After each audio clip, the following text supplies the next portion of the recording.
or at metrotix.com. News for the holiday season. When it's important to you, Stay informed. it's on News Talk STL. Thank you, Georgia.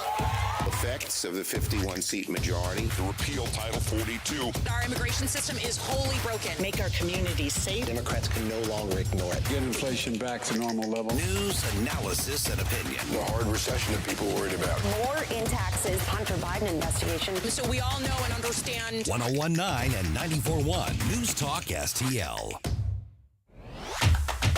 I'm Susie Moore, and this is More to the Point. I know it's inappropriate to take pleasure in someone else's misfortune, but sometimes it's so hard to resist, particularly when that someone is basically being served a taste of their very own medicine. Enter Taylor Lorenz. I'll confess, I had not heard of her, or at least not bothered to learn much about her, until she went after the Libs of TikTok Twitter account earlier this year, doxing its owner right on the heels of her own mewling about online harassment. Though she's a grown woman, nearing 40, though it's hard to pinpoint her age since she's apparently adept at having her own information scrubbed from the internet, Lorenz appears to thrive on junior high mean girl games, smearing others, then retreating behind the shield of purported victimhood. So of course she's now entangled in her own Twitter saga, earning a temporary suspension for prior doxing action per Elon Musk, and now bemoaning cancel culture and arbitrary banning as someone on the receiving end of it. Funny how many left-leaning journalists and media types have suddenly remembered and embraced the principles of free speech, which just weeks ago they loudly proclaimed had nothing to do with a private company like Twitter, at least not when those being banned met with their approval. Not gonna lie, I'm enjoying watching the chickens or bluebirds come home to roost. Susie Moore is Deputy Managing Editor for RedState.com. For more to the point and everything Susie Moore, log on to RedState.com. Follow Susie on Twitter at SmoozyQ and keep listening to 101.9 and 94.1 News Talk STL. News, analysis, opinion. USA, USA. That's a big game, man. She's really losing control. People in China didn't ask me about people mowing each other down in a mall. This is News Talk STL. It is their responsibility. Hate is a metastasizing agent. We're all keeping a close eye on this. Illegal immigration is crazy right now. This United States is not being overrun. News Talk STL. It is a crisis at the border without question. And NewsTalkSTL.com. This hour of Jones and Arps is brought to you by Stifel. Contact your Stifel financial advisor at Stifel.com. That's STIFEL.com. Tim Jones and Chris Arps in the afternoon. The 9 most terrifying words in the English language are, I'm from the government and I'm here to help. The more you remove voting from Election Day, the more opportunity you're offering for people to commit fraud. Are you not entertained? Are you not entertained? I think the Democrats are so short-sighted in this tactic they have now to just cheat at any cost to win elections. You're a lying dog-faced pony soldier. You said you were, but now you got to be honest. I'm going to be honest with you. What are we doing wrong here? As a former leader in the House, I think you can put your finger on it. It's called leadership. We don't have it. Tim Jones and Chris Arps. And good afternoon and welcome into the Tim Jones and Chris Arps show. It is Monday, December the 19th, 2022. It's 3:34 in the PM Central Standard Time. I'm Tim Jones. We've got Chris Arps with us here as well, and Stel Ponticus. A little bit of a weird, wonky show today because we're in 3 different locations due to the magic of the technology of radio. Chris Arps, where in the world are you this week? Tim, I'm in your old stomping grounds. I am in Chester, New York, which is upstate, as they call it, I guess. Staying with my in-laws for Christmas. And, boy, is that close to, a little colder here than it was in St. Louis. Is that close to Poughkeepsie? What's that, Sal? Are you close to Poughkeepsie? I don't know. I know we're about 40 miles from the city. Okay, all right. I have no idea where I'm at. Tim, Chester's about 40 miles outside the city, right? I think so, Chris. I'll look it up on a map, and I can probably give you a little better idea. Okay. I'm sure I've been through there or near there. But, yeah, upstate New York, Chris. Yeah. Yes, it's very cold this time of year. But, Chris, you probably have discovered that it's very much like the most of Missouri, isn't it? It gets rural really fast, and they're good God-fearing people in upstate New York. That's actually true. As I said, my in-laws live in the village of Chester, which is a little small town that's outside of the city. And actually, the founding or the city fathers here and the politicians are actually Republicans. Now, they're not Missouri Republicans. They're kind of middle of the road, milquetoast kind of Republicans, but they call themselves Republican. I'm glad my sister-in-law and brother-in-law can't hear me. So I was out for a few days last week. Chris was as well. Our schedules are really wonky this time of year, and Chris, on top of it, you know, I had that head cold. I had a head cold like 2 weeks ago, and it got better. Right. And then I made it worse by going out to Wyoming. I was in Jackson Hole, Wyoming last week, and I had forgotten about the elevation out there. We were at the base camp at the foot of the mountain. We were at 6,500 feet. It was extremely dry. They have already had over 200 inches of snow. And Stel, this may even be chilly for you. On the way back to the airport on Friday morning at 10 o'clock in the morning, Stel, it was -8 degrees. Whoa. Yeah, now we're talking. Yeah, that's for sure. So so my head cold came back with a vengeance. So I'm home right now in Eureka, Missouri. I'm chugging amoxicillin, and I'm feeling already better this afternoon. But I didn't want to breathe over everybody today. Hopefully, I'll be back in the saddle tomorrow, so I can be in the studio because we can make this work. It's a little wonky. Still, we just decided to make your job even more difficult. Thanks very much. When you have highs below zero, because I'm guessing it didn't get above zero that day, maybe. When you have highs below zero, now you're really serious about winter. Yep. Exactly. That is sure. And ironically, Tim, Becky was just talking about Jackson Hole yesterday and about the elevation because when we went on a Denver trip a few years ago, I was kind of poo-pooing the high elevation thing and paid for it. And she was saying that Jackson Hole was high elevation as well, which I didn't know that. So hope you feel better, my friend.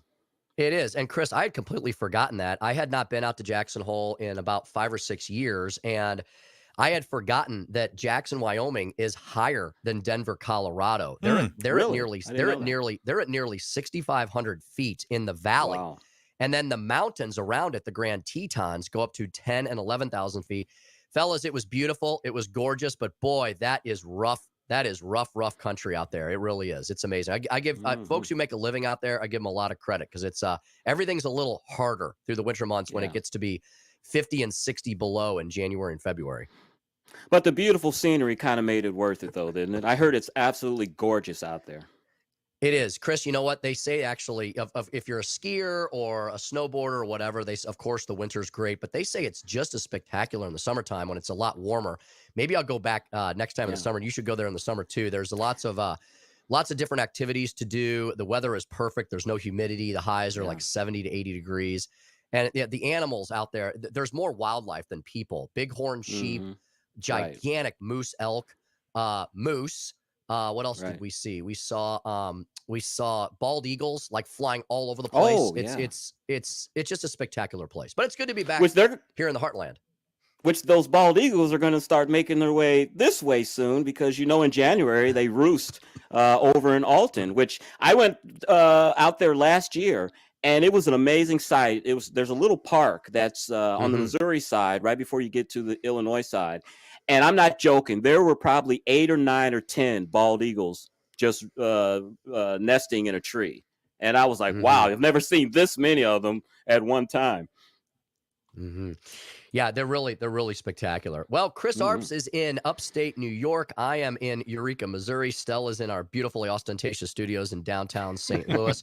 We've got a great show for all you here today. Everett Jones of Jones Air and Water is going to be in studio with us at right after this first break here. We're going to talk to Everett about Jones Air and Water. We're going to talk about small business with Everett and how things are looking for 2023. And he can tell us all the products he can help to make your winter months easier as far as your air and water. Chris, Jim Talent had to call an audible on us today. He had a doctor's appointment. He said he's fine. He just had to get into the doctor today, and so he apologizes. He couldn't make it. So we're going to have Dr. Bob Onder join us instead, Chris, at 4:25. And I always love talking to the good doctor. Yeah, and Chris, I don't know if you caught the news of what's going on here in Missouri. There is a drag queen Christmas show going to be held in Chesterfield, Missouri this week. And Dr. Bob's alma mater, Wash U, also made news. There was a medical lecturer there that said, and she's a white lady, by the way, that said she doesn't need to be lectured by students about systemic oppression. So we can talk to Dr. Bob Onder about all those things. Most definitely. Can't wait to do that. Chris will have the winner, the latest winner of the St. Louis Conservative Christmas at 5:10. Chris's Corner, the Speaker's Stump Speech, and, of course, Susie Moore with Red State. All right, how about we get to our first break? We've got Everett Jones of Jones Air and Water standing by. Thank you all for joining us here as we roll into Christmas week. Yes, we are 6 days away from the Christmas holiday. Hope you're all going to be able to spend some time with family and friends. Chris, Stella, and I will be back with you here next on the Tim Jones and Chris Arps Show at 101.9, 94.1 News Talk STL. Take a look in the 5 and 10, glistening once again, with candy canes and silver lanes aglow. We give you news, analysis, opinion, and more. Only on News Talk STL. Toys in every store. From the Michaels Flooring Outlet Traffic Center. Eastbound on 70 between Lake St. Louis and Bryan Road, we've got a crash involving 4 vehicles and a tractor-trailer. 2 left lanes are closed. Traffic's at a halt back to Route A. 255 southbound, all lanes are blocked. At 5570, this is an overturned tractor-trailer and a cargo spill, so they'll be on that scene for a while. Their support sponsored by Lowe's. At Lowe's, every pro is an MVP to us. MVP's Pro Reward members visit Lowe's and earn bonus points on products and brands like Power Pro, then redeem for Lowe's e-gift cards and more. Offer valid through January 8th, 23rd. Points calculated before taxes and fees. Expires 12/31/23. I'm Joe Sonderman with the latest for 104.9 The Patriot. Real talk. From the Michaels Flooring Outlet Weather Center. I'm News 4 Chief Meteorologist Steve Templeton with your first alert forecast. All dry and good travel Tuesday and Wednesday. It's Thursday. We need to watch for snow by the afternoon and the evening. So Tuesday, a low of 29, a high of 42, and partly cloudy. Mostly cloudy Wednesday, a low of 26 and a high of 38. And then Thursday's the day we watch for snow in the afternoon to evening. It will turn much, much colder and very windy as well as we get a blast of Arctic air coming our way late week. That's the latest first alert forecast. I'm News 4 Chief Meteorologist Steve Templeton. Free speech is alive and well in America. Thanks for taking my call. Right here. You know what's going on? Have a great awakening. You see through the smoke screen. It's cool to be woke. News Talk STL. Until it's not. News, analysis, opinion. If you believe Brandon and the supply chain issues are still in crisis, or even if you don't, hurry into Southern Armory, your Second Amendment headquarters, for the best selection of firearms, suppressors, holsters, ammunition, pepper spray, and knives. Browse through our constantly changing inventory, order something special, or have us repair or modify that firearm that you've been putting off. Try our firearms training simulator. See the demo video on our website. Come into Southern Armory, 9901 Watson Road, 1 mile east of 270 and 44, and southernarmory.com. That's southernarmory.com. This view was worth a hike. Right? And it's a good way to stay on top of my health. Yes, I'm Cologuard, a prescription colon cancer screening option for people 45 plus at average risk. Have you screened for colon cancer? Not yet. Don't wait. It's more treatable when caught in early stages. Tell me more. Cologuard is non-invasive and it's used at home. It detects altered DNA in your stool to find 92% of colon cancers. 92%? Yep, even those in early stages. This was seen in a clinical study with patients 50 and older. Any positive result should be followed by a diagnostic colonoscopy. False positive and negative results may occur. Cologuard is not a replacement for colonoscopy in high-risk patients. Do not use if you have had adenomas, have inflammatory bowel disease and certain hereditary syndromes, or a personal or family history of colon cancer. Most insured patients pay $0. Ask your provider or an online prescriber if Cologuard is right for you, or visit Cologuard.com. I'm in. The Vic Porcelli Show. There was an earthquake. It was in between 2007 and 2009. And I was up at 4 in the morning, whatever, had my laptop up on the counter. I'm drinking some coffee. And all of a sudden our bird, our parrot, Larry Bird, he was green. We had to call him Larry Bird. What do you, right? He starts squawking and his feathers are flying around the cage. And I said, Larry, what's the matter? And then I felt the rumble. Vic Porcelli, weekday mornings at 9 on News Talk STL. Mike Ferguson in the morning. All week long, we're highlighting some great nonprofits here in the St. Louis area. And on Tuesday, let's talk history and let's talk baseball in the Loop. Mornings starting at 5:30 on News Talk STL.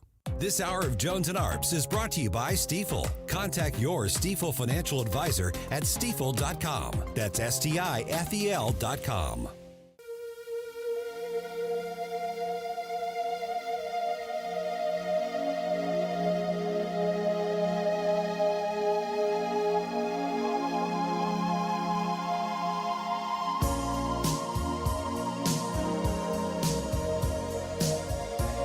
You're listening to Tim Jones and Chris Arps.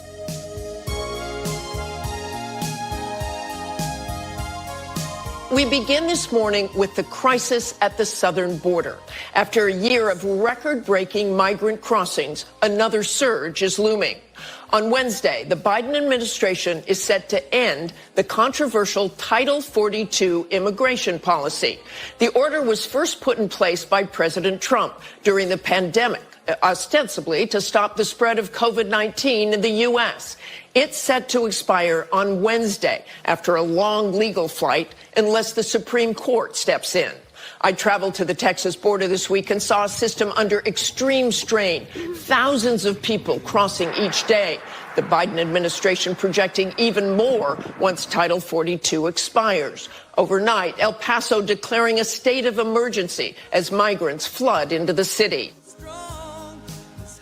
And welcome back to the Tim Jones and Chris Arps show here at 101.9 94.1 News Talk STL. Chris, when Martha Raddatz at ABC News is starting to sound the alarm bells about Joe Biden's border crisis, well, I guess the cart's out of the barn. Yeah, it is. You know, the Supreme Court is set to rule on this tomorrow, I think. And I've got a good feeling that even though publicly the administration wants Title 42 done away with, I think they're privately praying that the Supreme Court keeps Title 42 in place to give them some type of reprieve.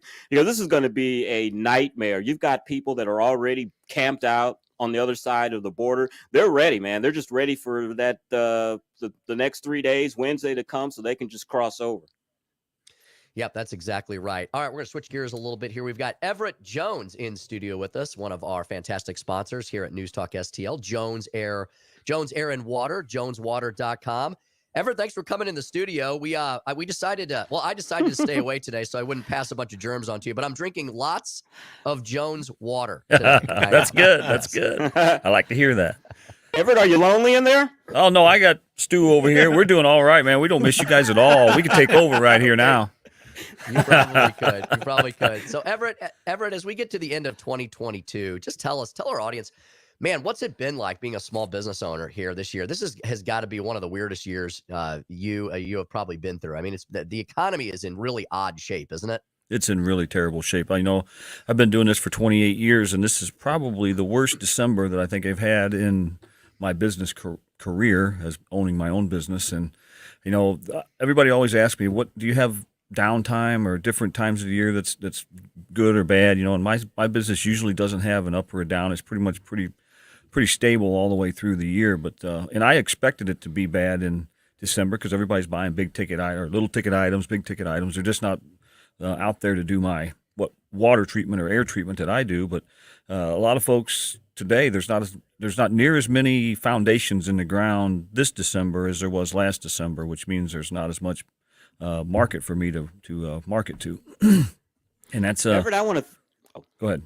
Go ahead. No, I'm sorry. Go ahead. So I don't, this particular season is good for the consumer because I'm giving everybody $250 off our drinking water system that you're so enjoying there right now through the end of the year. That's a fantastic Christmas present for your family. And if the water's not up your alley, then we're also giving away the $250 off our air purifier that goes on your furnace and kills viruses and bacterias and molds and those things that chemicals that you bring in from your dry cleaning and from your paints and varnishes and your furniture. You know, all those things have chemicals in them that float in your atmosphere, and all the houses that are built today are so tight that all that stuff stays in there. So we can make your air healthier, get rid of those things so you're not breathing them in. And we can make your water healthier so you're not drinking the chemicals that may be in your water or the dissolved solids or heavy metals or any of the other more than 200 contaminants that are out there in our water today that are regulated. Everett, around this time of the year, a lot of people, of course, are burning their fireplaces, to keep warm or just for the cozy ambience around the holidays. But when you're burning that wood fireplace, how much of that bad stuff is getting in your home? Well, I guess it depends on where you get your wood from. If your system is working correctly, the majority of it should be going up the flue and out the house at the top.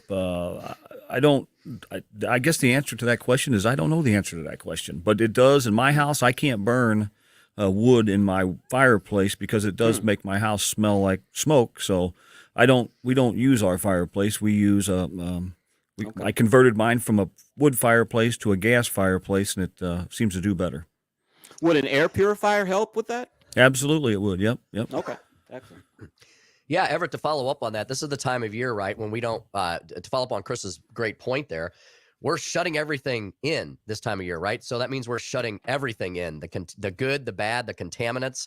And you've got a ton of products, I know, that depending on what people's needs are, that can take care of air and water. And something we don't think about is you need to drink a lot of water throughout the winter months too, don't you? Just because it's not hot outside and you're not, sweating a lot, it's the dryness and the parched throats, all that kind of stuff.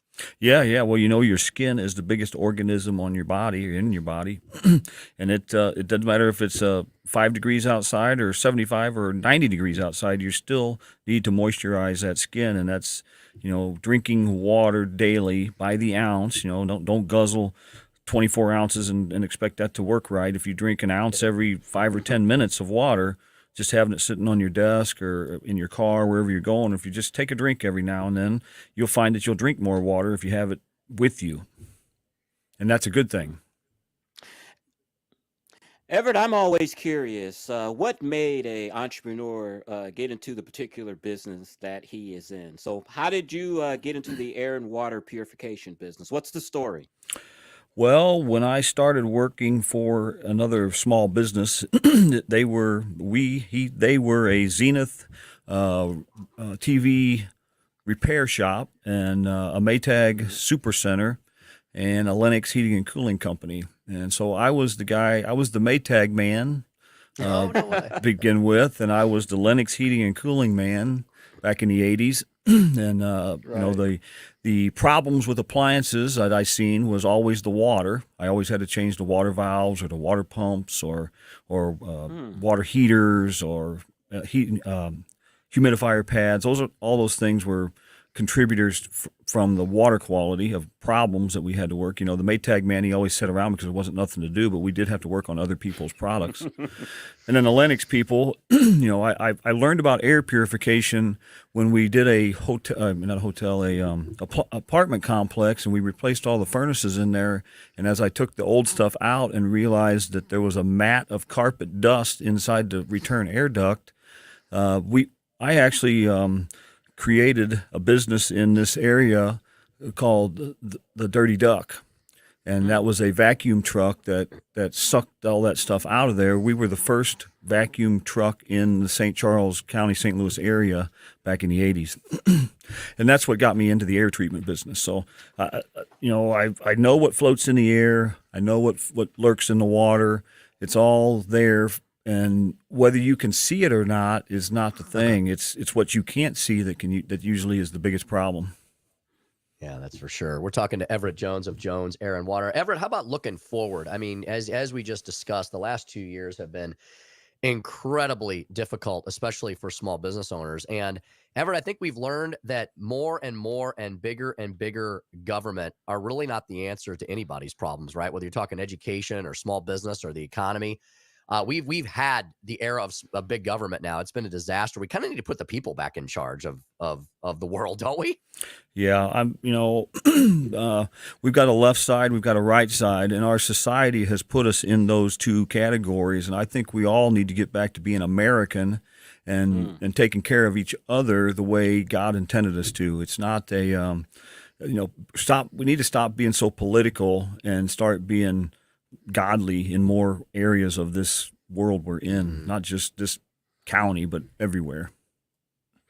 Everett, you've called us many times while you're out on the road doing service calls. I'm sure with gas prices the way they've been the last year and a half, that has affected your bottom line. We're hearing reports that gas prices are starting to rise again because China is opening their economy. How does it affect you? And have you been passing on higher fuel costs to your customers? Well, yeah, we've service calls we've had to add a fuel charge to. I've never done that until this past year. But yes, the answer to that question. I just looked probably 2 months ago, and I think we've spent about $35,000 on fuel this year. Whoa, that's a lot. Unbelievable! Wow. Speaking to Everett Jones of Jones Air and Water, great website, simple to find, joneswater.com. Everett, we wanted to thank you for your support of us. Brand new radio station, not even quite 2 years old yet, and we only exist because of folks like you. Everett, what attracted you? What we know you're a big fan and a listener. You text us and call us all the time when you're out running around. Why do you feel that local common sense radio is important to support? Well, those are the folks that are buying my products in most cases that I've come to find is common sense people understand when I am promoting my product that my product really isn't something that costs money. It's something that you invest in and you get your money back out of. So common sense people figure that out, and they realize that it's a good investment for their home. And, that's kind of the way I've run my business. I sell the best and service the rest and let the chips fall where they may. Everett, I would just want to build upon what Tim said, that you are a big supporter of the station. We appreciate you helping get us on the air, and give folks your website if they want to learn more about your products. Yeah, that's joneswater.com. Pretty simple, like Tim said. It's easy to find. We don't. My website is an informational website. It gives you the products that we handle. There's blogs there that can teach you how to determine what kind of product you want in a certain category. That gives you the details of good, better, and best. And you can call me at 636-899-1040. Some call the tax man, 899-1040. And that's Merry Christmas, my friend. You guys all have a great Merry Christmas as well. Everett, thank you for everything you do for Chris and I, the station, the program. joneswater.com. Be a filter or buy a filter. Fix up that homestead as you head into the winter months. joneswater.com. All right, we're going to shift gears here. 4 o'clock hour, we got the top of the hour town hall news. And then when we come back, we'll catch you up on all of the issues of the day. So much happened over the weekend. Missouri Senator Dr. Bob Onder at 4:25. Next here at News Talk STL.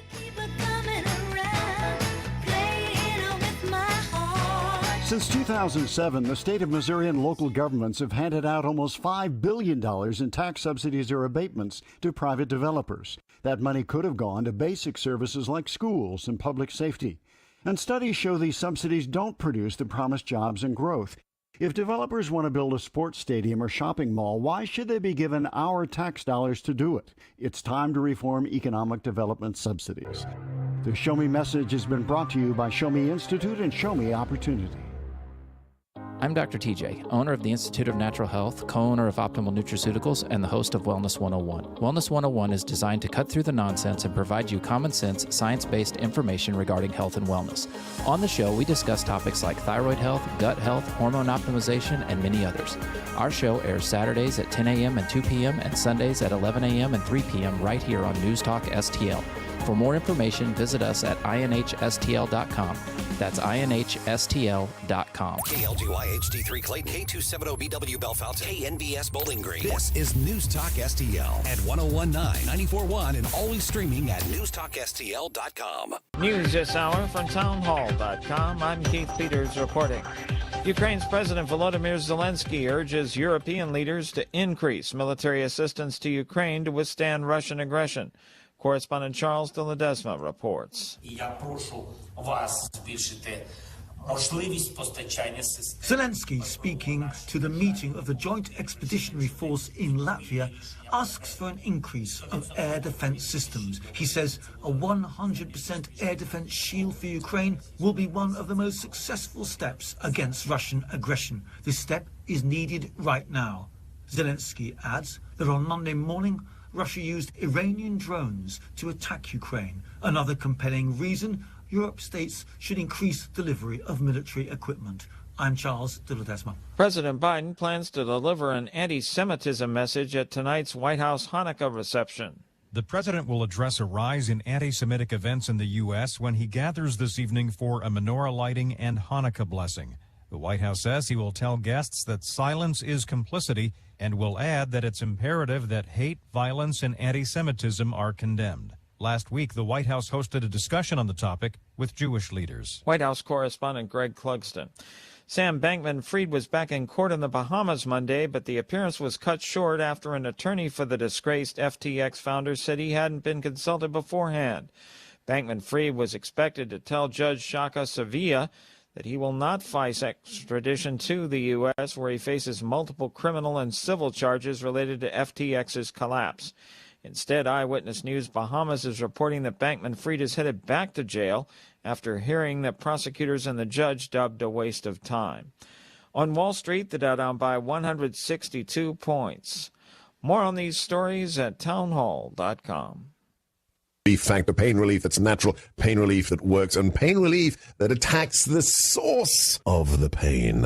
That's the experience of tens of thousands of Americans who are taking Relief Factor right now. See their incredible video endorsements at relieffactor.com and then order your 3-week quick starter pack for just $19.95. That's less than $1 a day. Find out if it can work for you like it works for me by ordering your 3-week quick starter pack today. Relieffactor.com, relieffactor.com. Be the next success story. Hi, my name's Adam Barada. I'm the owner of Advantage Gold, the highest rated precious metals firm in the country. Now, we've won the Best of TrustLink Award 4 years in a row because we educate our clients on how to buy gold and silver the right way. We don't pay celebrity spokespeople millions of dollars. We'd rather pass that value on to you. Call 800-900-8000 and speak with one of our experts. We'll send you a free gold kit along with my latest national best-selling book, The Great Devaluation. Call 800-900-8000. Call 800-900-8000.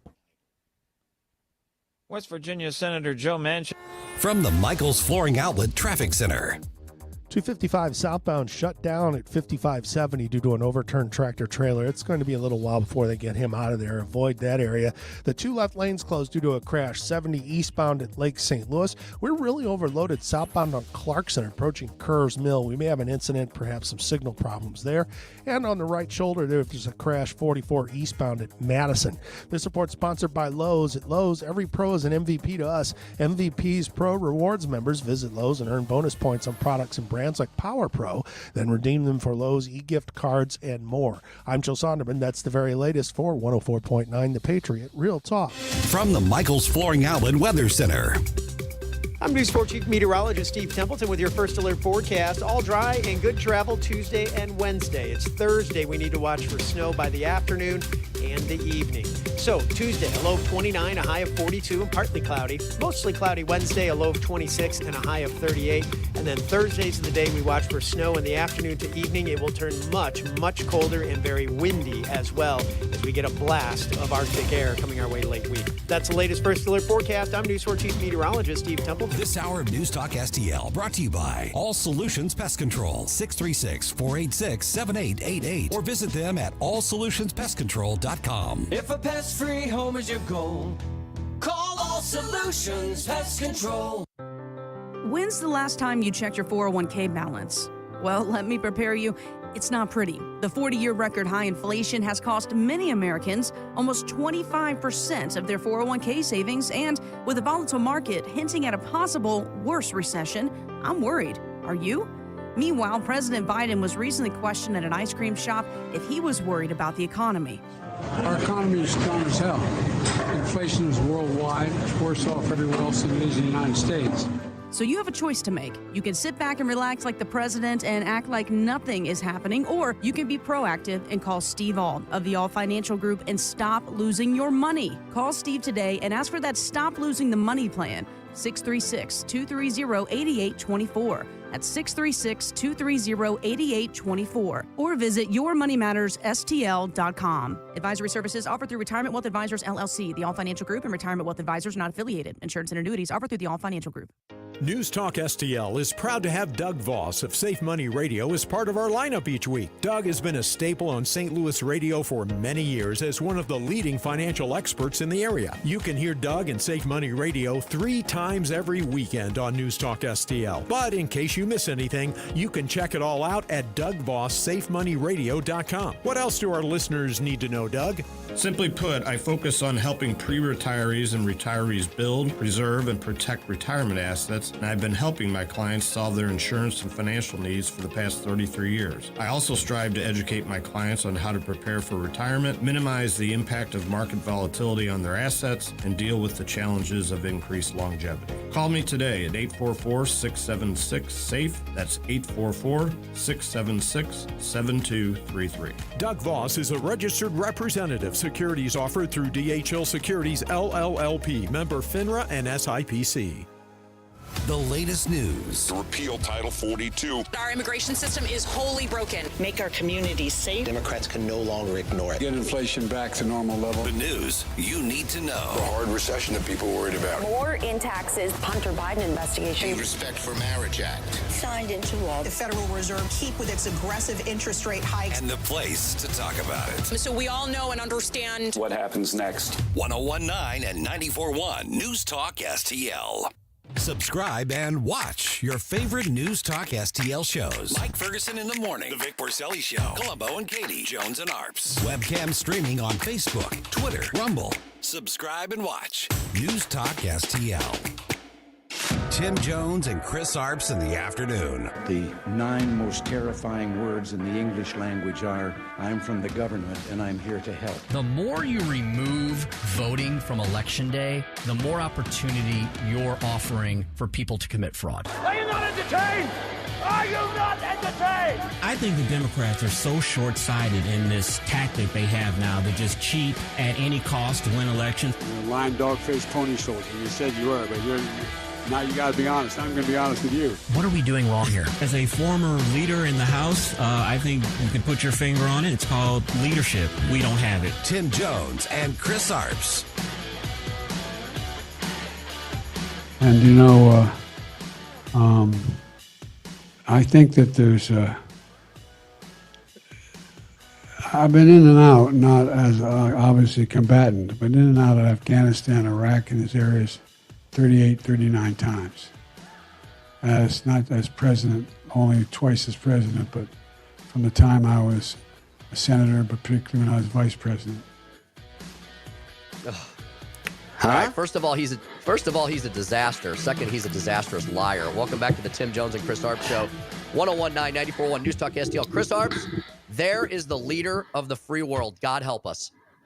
God help us. And I have no idea. Usually when you hear sound bites, you can, after a couple of minutes or a couple of seconds, get the context of what the person is talking about. I have no idea what President Biden was talking about in that sound clip. And he sounds absolutely terrible. That's the worst I've ever heard him sound before, to be honest with you. Yeah, Chris, he was really off of his meds and his vitamin B injections, I think, that day. I mean, he sounds like, Chris, do you remember when you and I were younger and the left was attacking Reagan and saying, after he left office, they were like, oh, yeah, he had dementia and Alzheimer's. He was a disaster. Go back and look at the videotape of Ronald Reagan. You wouldn't have known. But boy, you've got this, Chris, right in front of our faces, and they act like nothing's wrong. You're exactly right. And Ronald Reagan was just as active at the end of his presidency as he was at the beginning. And when the revelations came out much later that he was suffering from Alzheimer's, I was really surprised because I saw absolutely no indication of that while he was president. Yeah. And Chris, every day we have signs and indicators. And, I'm not going to try to diagnose Joe Biden here, but we have a doctor coming up at 4:25. Maybe Dr. Bob Honor might want to say a thing or two about that. But Chris, I don't think you have to be a licensed physician to look at videotape of Joe Biden barely 5 years ago and see that he was much more cognitively with it than he is today. I don't see how he gets through the next 2 years, much less the next 6. I don't either. And, as you said, we're not doctors, we're not professionals, but, Tim, we all have grandparents. We all have aunts and uncles that are older or people that were friends of ours. And we've seen people that are suffering from mental decline. You don't need to be a doctor to diagnose that. And we see those same types of symptoms being exhibited by the president. Yeah, we really do. Folks, it's Monday, December the 19th, 6 days until the Christmas holiday. By the way, Chris, we should wish a happy Hanukkah to AJ Mole and all of our Jewish friends. This is the first full day of Hanukkah today. Happy Hanukkah to all of our friends. But I think the big debate Tim, is it Hanukkah or Chanukah? Yeah, that is a big debate. And see, my understanding, so when I lived in New York for those 10 years, right?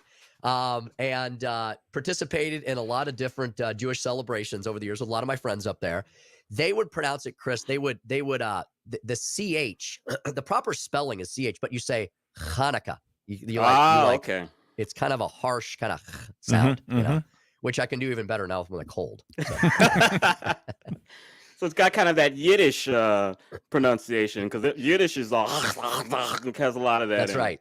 That's right. And as we learned from AJ, this is this is not Jewish Christmas. This is not this is not even a high holy day for them. It is a holiday. It's a minor holiday. It's the Festival of Lights, and I think it has to do. There's an ancient story behind this with the candelabra, that the oil was left burning and it lasted for the full 8 nights while the Israelites were under attack, I believe, by the Philistines. I don't know. My ancient Aramaic history is not that great, but I think that's basically what You're it right. was. So, You're right, Tim. yeah. Yes. Yeah. Chris, the Twitter files, how about those, huh? They just keep dropping. I mean, are you concerned, Chris, how much the FBI now was so involved in the 2020 election? It's unbelievable. I am. I mean, and they were basically telling these social media companies what to do, but they couldn't say don't print this stuff or don't post this stuff. But they gave them enough. What's the word I'm looking for? Enough rope, I guess. If they didn't do this, they could hang themselves with it. And if the United States government is suggesting something for you to do, it's not really a suggestion, is it? No, I would say not, especially if the FBI or the DOJ is making that recommendation. It's like we have allowed, well, I don't know if we've allowed it. We've witnessed government increase more in the last 2 years than maybe in the last 20. I mean, it's really remarkable how much power the federal government has taken. Speaking of Twitter, Tim, because Elon Musk has taken the CEO role and has really been out in front and has gotten a lot of criticism, you hear about the poll that he put out to ask should he step down as head of Twitter?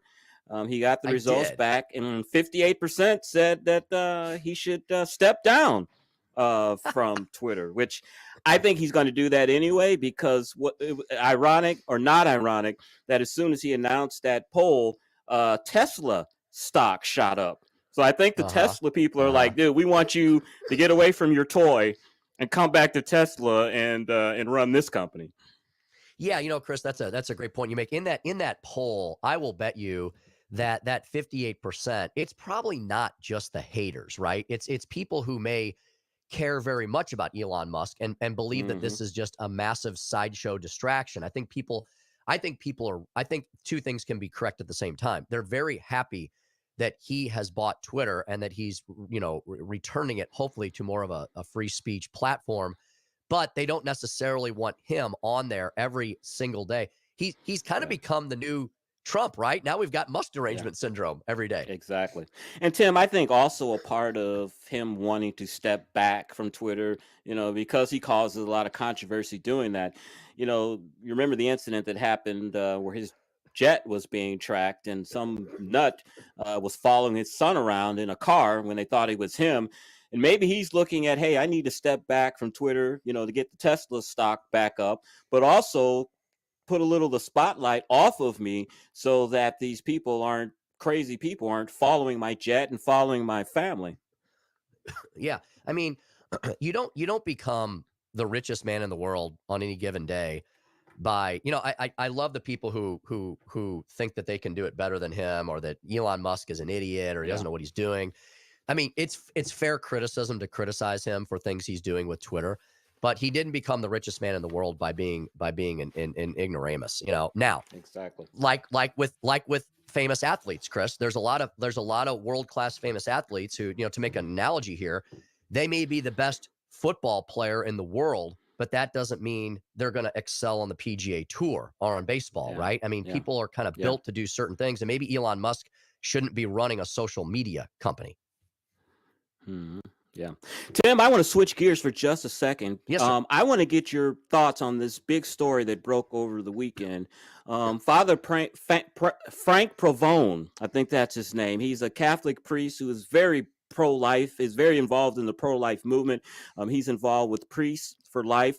Dr. Alveda King was a part of his organization until she left a couple of years ago. He has been let go by the Catholic Church, by the Pope, apparently, I guess, for his outspoken pro-life activities. As a Catholic, what's your thoughts on that? Oh my! I didn't see all the details of this, but he is he what was their exact criticism of him? I'm trying to figure out how you can be too pro-life. What was the argument? And he was a leader. He's been a leader in the pro-life movement for decades, to be honest with you. He has been, and it's why now? Why all of a sudden his outspokenness is too much? I apologize. I did not get the exact reasons that the Vatican used for letting him go, but I just found that just amazing that they would do that. I think there was some statement. I think there was some statement from the Vatican that he was making blasphemous posts. And I'm sure that they considered blasphemous anything that's pro-life, probably, since the attitude from the Vatican has been very odd over the last few years. Yeah, well, I found a quick little story here, and Stell, you're right. Chris, of course, he got in trouble for a post on social media. That's how everybody gets in trouble these days, right? Exactly. And so the Vatican, check this out. The Vatican has defrocked Father Frank Pavone, the National Director of Priests for Life and a leading Catholic voice against abortion, for, quote, as Stell mentioned, blasphemous communications on social media and disobeying his diocesan bishop. There's also, boy, this is a strict punishment. There is no possibility of appeal. I'm trying to find out. Look. I'm no theologian. But to me, the only way that a priest or a man of the cloth could be defrocked or removed from the clergy is if they deny that Christ was Jesus' son, or Jesus was God's son, and they deny the deity of Christ. That's about the only thing that I could think of that would be blasphemous. Yeah, Bishop Joseph Strickland of Tyler, Texas said the blasphemy. Yeah, Tyler, Texas. That's where I was born. Yeah, is that this priest, Father Pavone, is canceled while an evil president promotes the denial of truth and the murder of the unborn at every turn. Vatican officials promote immorality and denial of the deposit of faith, and priests promote gender confusion, devastating lives and evil. I wonder if Father Pavone dared to take on some aspects of LGBT or this transgender cult. I mean, that you would think, as a Catholic, that would be an easy play for the Catholic Church to say, no, there should be no experimentation on children under the age of 18. They can't consent to that. Their minds and their bodies are not formed, and it's evil. I'm totally guessing here, but reading between the lines of this article, it seems that maybe he dared to take on, Chris, the religious establishment, and he's now being punished for it. Yeah, I just, I don't know how they make that argument that what he was saying or doing is blasphemous when this man has been had a lot of notoriety the last few years for trying to save the unborn. I think this is going to be a PR disaster for the Catholic Church. I really do. Yeah, absolutely. Could not agree more. Well, Chris, let's take a break here. And we've talked about some medical issues today. So we're going to bring in Dr. Bob Onder to help us sort through those. We can ask him about what he thinks about some of these revelations that have come out recently. The House Republicans issuing a report about the origins of COVID. And we got to ask Dr. Bob about what his alma mater, WashU Medical School's up to, with a lecturer who is telling people not to lecture her about systemic oppression. I just want to point out that she's a white lady. All right, Chris, Ed, Stell, and I will be back right after this on the Tim Jones and Chris Arps Show here on Monday, December 19th, 2022 at 101.9, 94.1 News Talk STL. For podcast articles and more, find us on NewsTalkSTL.com.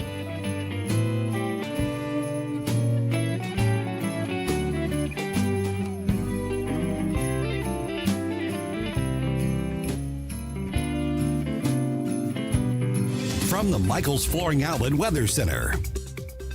I'm News 4 Chief Meteorologist Steve Templeton with your first alert forecast. All dry and good travel Tuesday and Wednesday. It's Thursday. We need to watch for snow by the afternoon and the evening. So Tuesday, a low of 29, a high of 42, and partly cloudy. Mostly cloudy Wednesday, a low of 26 and a high of 38. And then Thursday's the day we watch for snow in the afternoon to evening. It will turn much, much colder and very windy as well as we get a blast of Arctic air coming our way late week. That's the latest first alert forecast. I'm News 4 Chief Meteorologist Steve Templeton. Welcome home to St. Louis's new choice for conservative talk. I feel like it's a slap in the face, all of it. Just this entire administration. We choose truth over facts. News, analysis, and opinion.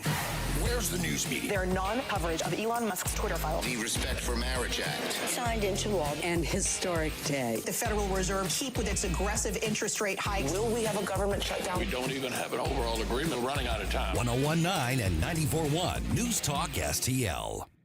As a noun, hiatus is an interruption in time, a pause, or a break. As a tequila, hiatus is naturally clean yet complex, ideal for sipping neat, but it also shines in a cocktail.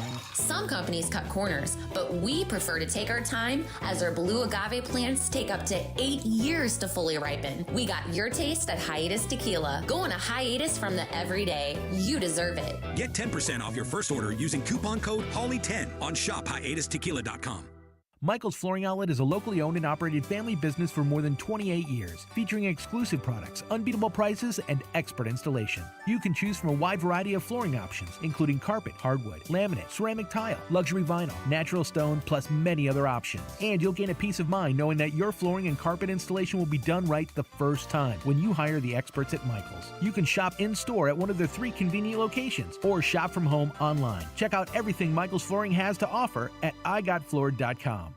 From home improvement to replacement, do-it-yourself electrical projects can be shocking. That's where Grasser Electric can help. They've been lighting up St. Louis for years. From ceiling fans and dimmer switches to repair or replacing your electric. No job is too big or too small for your home or business. Grasser Electric will even install emergency backup generators. So call Grasser Electric today before the sparks start to fly. 636-441-5200 or go to grasserelectric.com.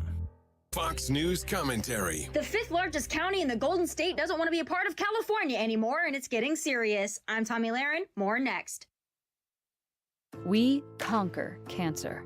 For the mom-to-be who is out of treatment options. For the doctor who has a brilliant idea but needs research funding. For the people who faced cancer head-on and climbed incredible heights while they were with us. For the children who celebrate the end of chemo.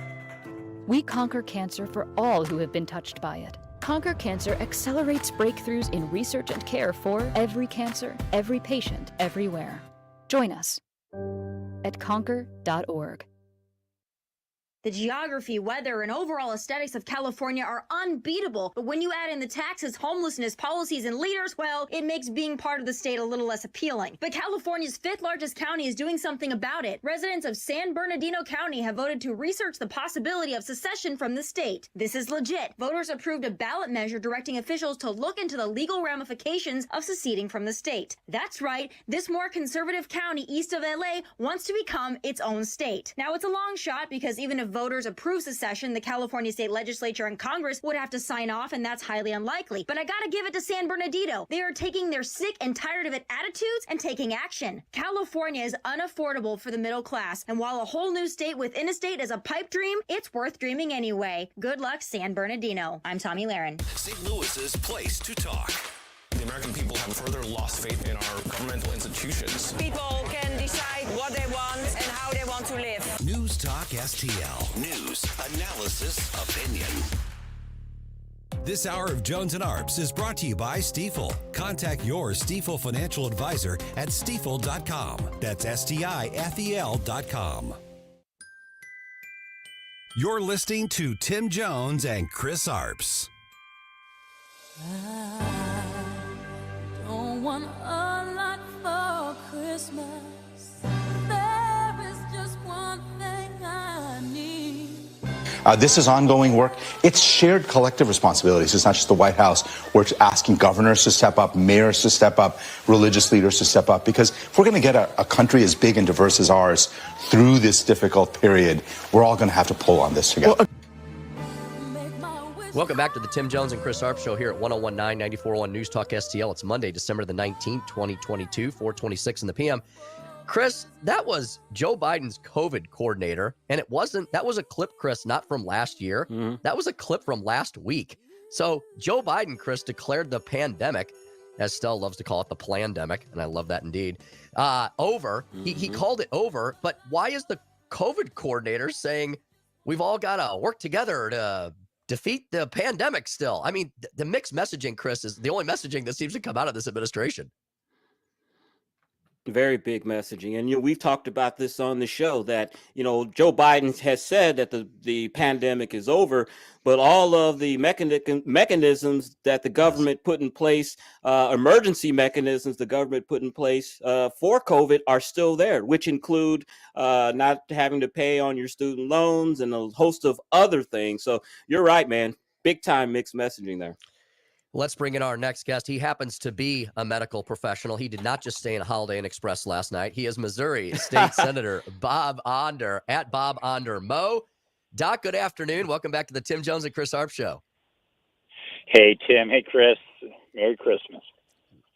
Same to you. Same to you, Bob. So, Senator, I've got to ask you, the mixed messaging coming out of this administration, they still, as Chris just aptly pointed out, they want to use all the big machinery of government to continue to tell people how to run their lives, where to go, what to do, who to be with. But, Bob, they seem to have zero interest whatsoever in the origins of the frickin' disease itself. It seems like everything's backwards with this administration. Well, that's right, Tim. In a very big way, the left, this administration has used COVID as an excuse, yes, to gain power and control over our lives, but also to expand the welfare state. Massive stimulus bills, payoffs to every Democrat constituency, from the teachers' unions to the public health busybodies around the country. And even to expand existing welfare programs.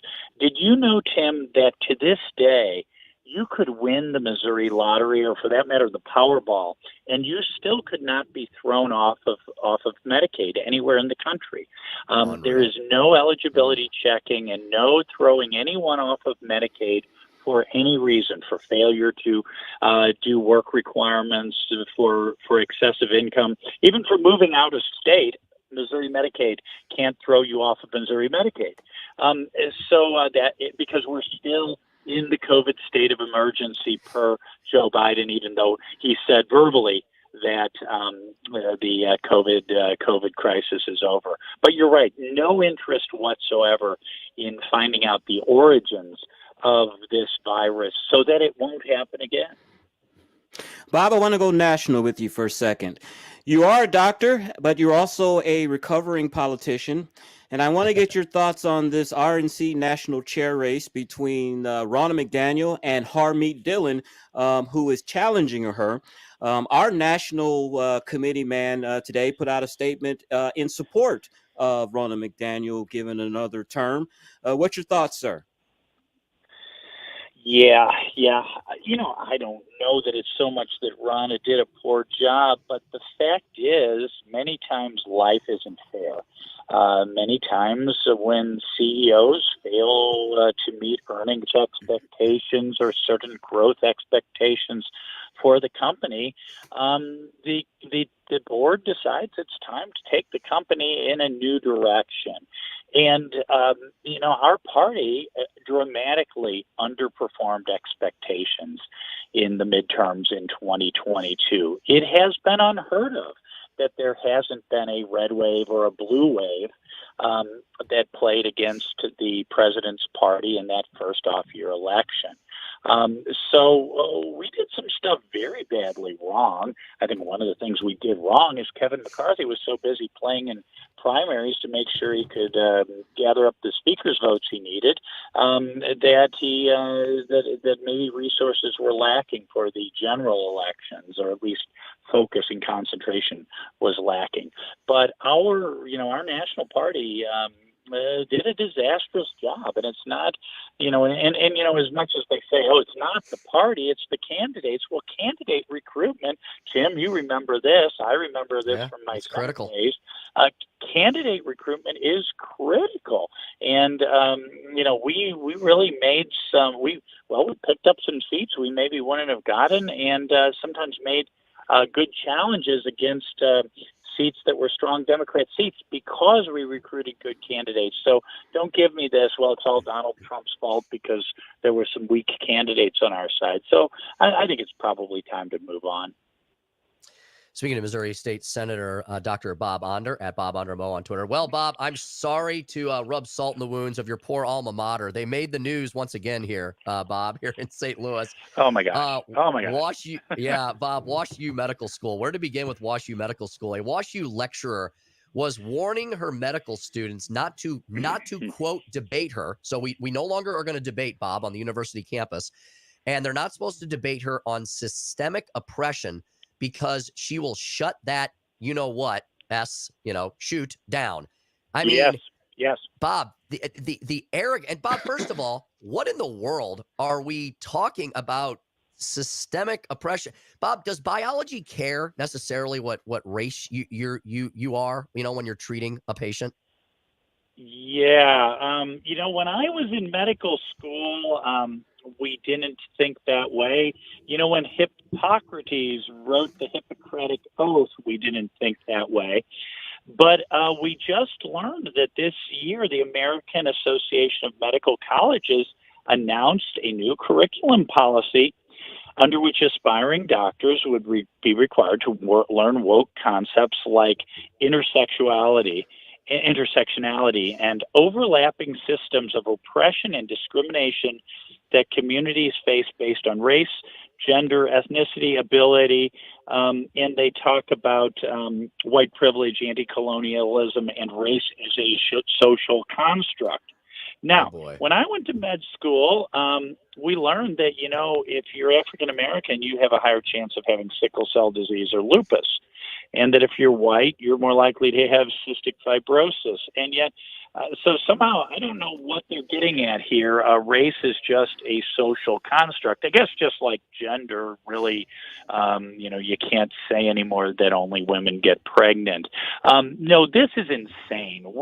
Look, when you go under the knife to have surgery for your cancer, when you go and see a kidney doctor for dialysis, when you go to see me for your asthma, you don't give one hoot about how woke that doctor is. You care that they're competent.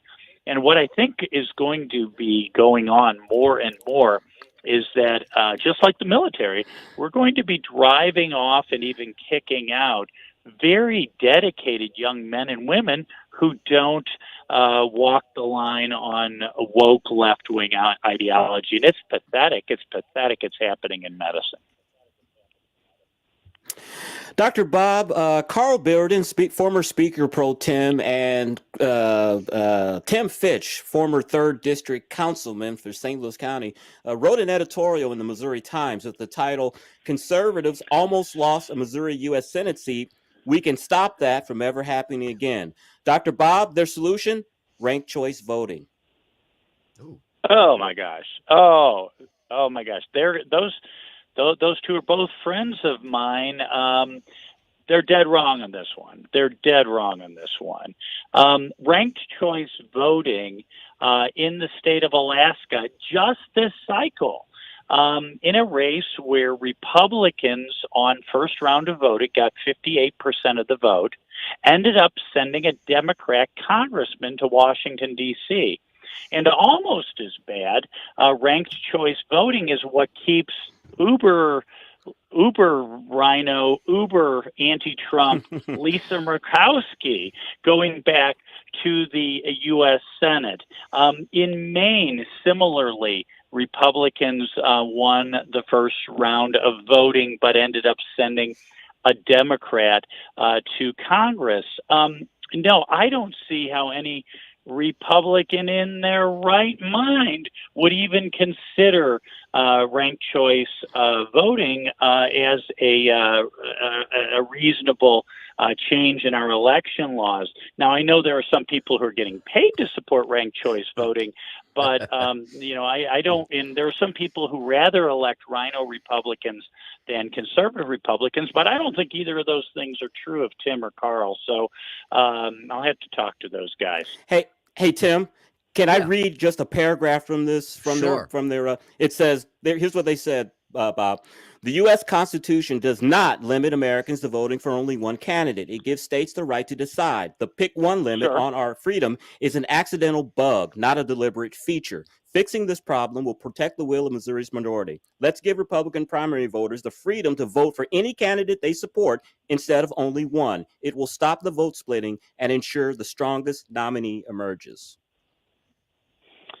Okay, I mean, what the far left, funded by John and Laura Arnold, who are progressive billionaires out of Texas, what they have tried to bring to Missouri once, but they fell short on signatures on the initiative petition process.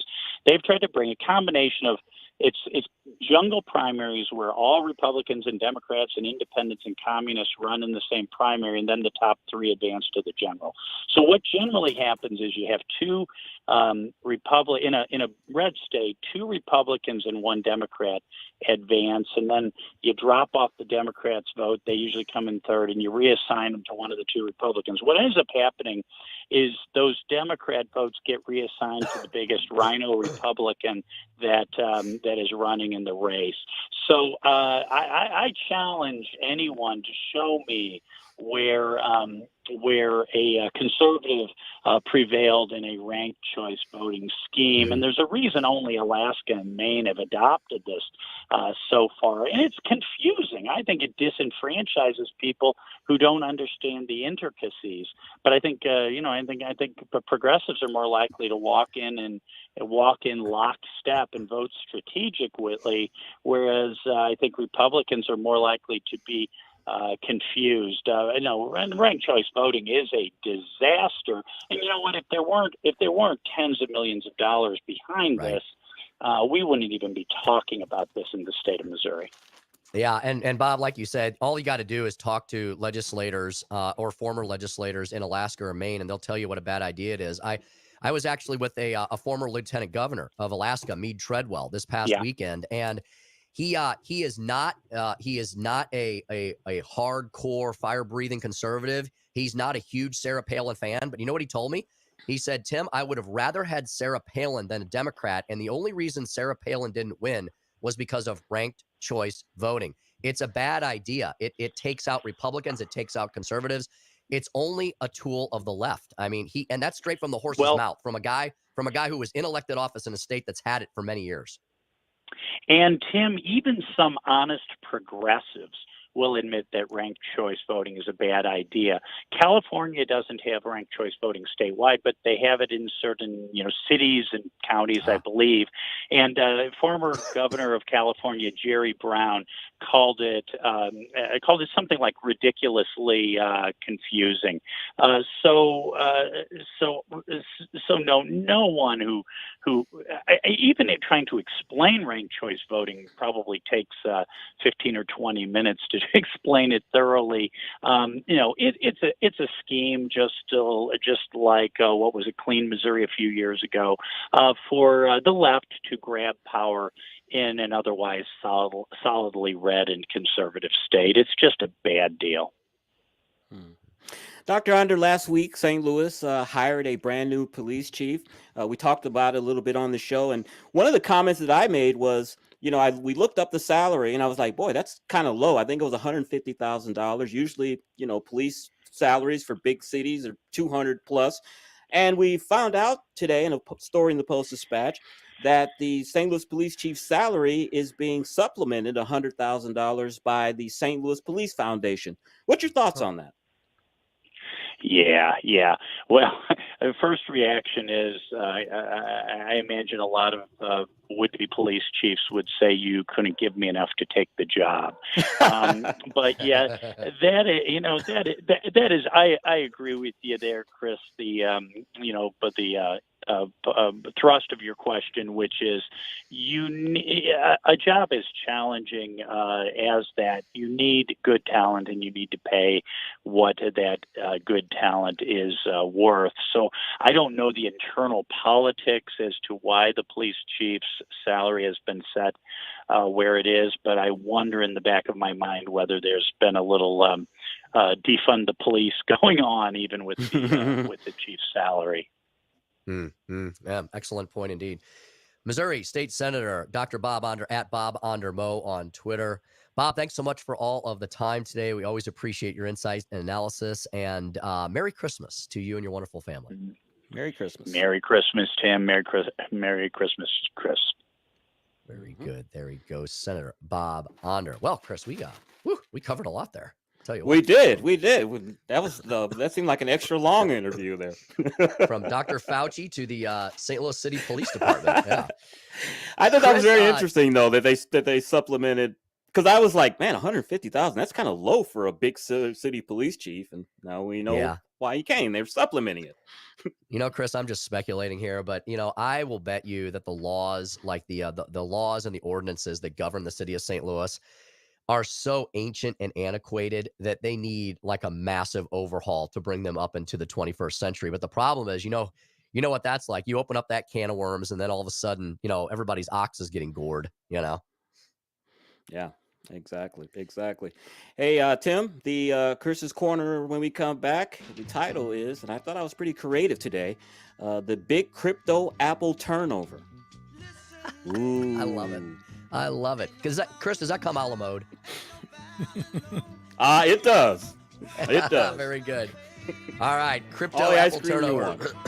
Crypto Apple turnover with a side of ice cream in Chris's Corner next. And then, folks, at 5:10 p.m., we'll announce another winner of our News Talk STL Nation St. Louis Conservative Christmas. Chris and Stella and I will be back right after this on the Tim Jones and Chris Arps Show here at 101.9 94.1 News Talk STL.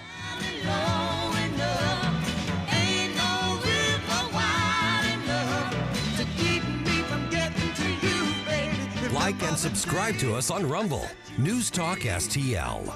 You could always count on me, darling, from that day on. So many ways to listen to News Talk STL. Come join the conversation. Enable our Alexa skill. Hey, Alexa, play News Talk STL. Welcome to News Talk STL, conservative talk radio for St. Louis. Always streaming at NewsTalkSTL.com. Or on your radio. At 101.9, 94.1, and 99.1 HD3. News Talk STL. News, analysis, and opinion. Welcome home. From the Michaels Flooring Outlet Weather Center. I'm News 4 Chief Meteorologist Steve Templeton with your first alert forecast. All dry and good travel Tuesday and Wednesday. It's Thursday. We need to watch for snow by the afternoon and the evening. So Tuesday, a low of 29, a high of 42, and partly cloudy. Mostly cloudy Wednesday, a low of 26 and a high of 38.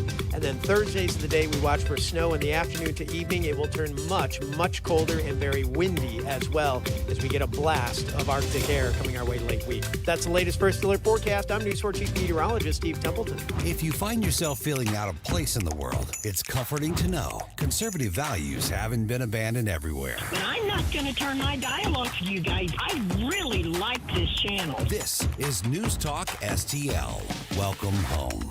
Columbo here for Eggers Heating and Air Conditioning. Christine and I trust our home with Eggers because at Eggers, customer satisfaction is the #1 priority. And as you know, St. Louis winters are too cold and unpredictable to not be prepared for. So if your furnace isn't keeping your family warm and comfortable, don't wait and risk the problem getting worse. Whether it's time for repairs or replacement, Eggers has you covered with the clarity and attention to detail your home deserves.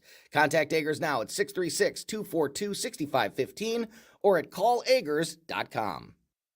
The Rob Carter Show. AOC is supposed to be one of those progressives that is against war and for the environment. Yet she continues to sign bills that sends billions and billions of dollars over to Ukraine that nobody can follow where that money's going. All we know is that our interest rates are going up. Inflation is through the roof. They brought down the gas prices for the election, which they do every election season if you haven't been paying attention. The Rob Carter Show. Sundays at 5 on News Talk STL. Brought to you by Elite Printing and Packaging.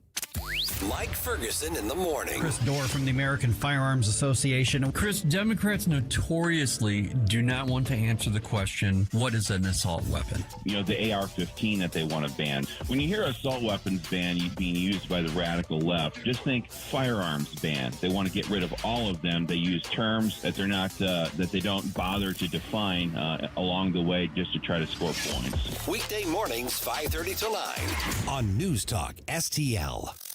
The Vic Porcelli Show. A lot of talk about the Second Amendment. A lot of people want to take that Second Amendment away from us. We'll talk to Aaron Tarlow from Southern Armory Monday morning at 9:41. Weekday mornings at 9. On News Talk STL. This hour of Jones and Arps is brought to you by Stifel. Contact your Stifel financial advisor at stifel.com. That's STIFEL.com. It's the Tim Jones and Chris Arps Show. Bells will be ringing, the sad, sad news. Oh, what a Christmas to have the blues.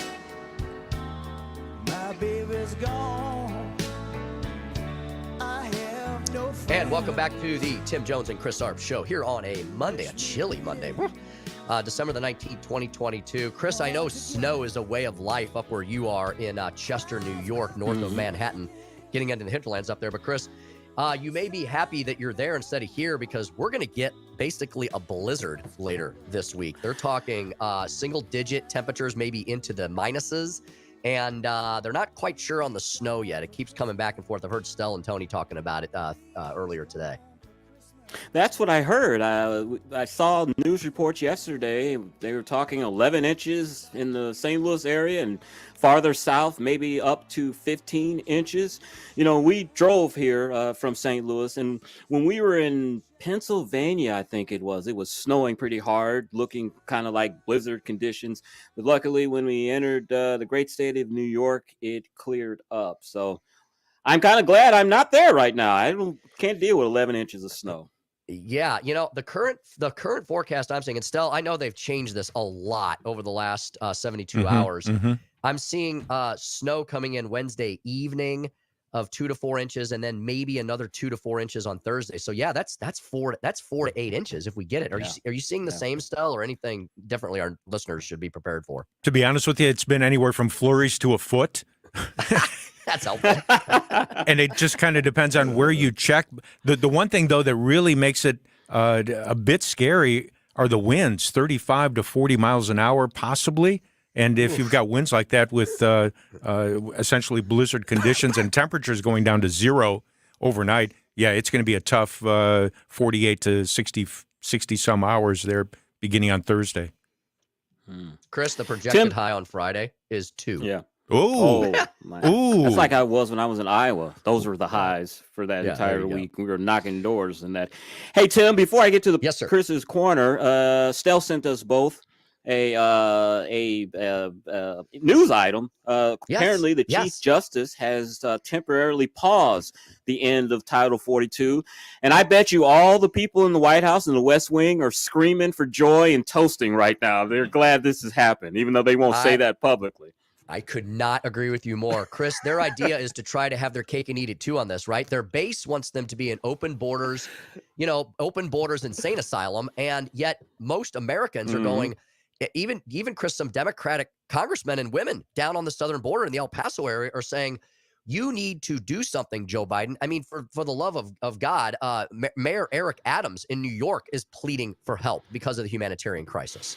That is exactly. And Tim, you've done it again. You've done a great segue into the Chris's Corner because the title is the Crypto Big Apple Turnover. Chris.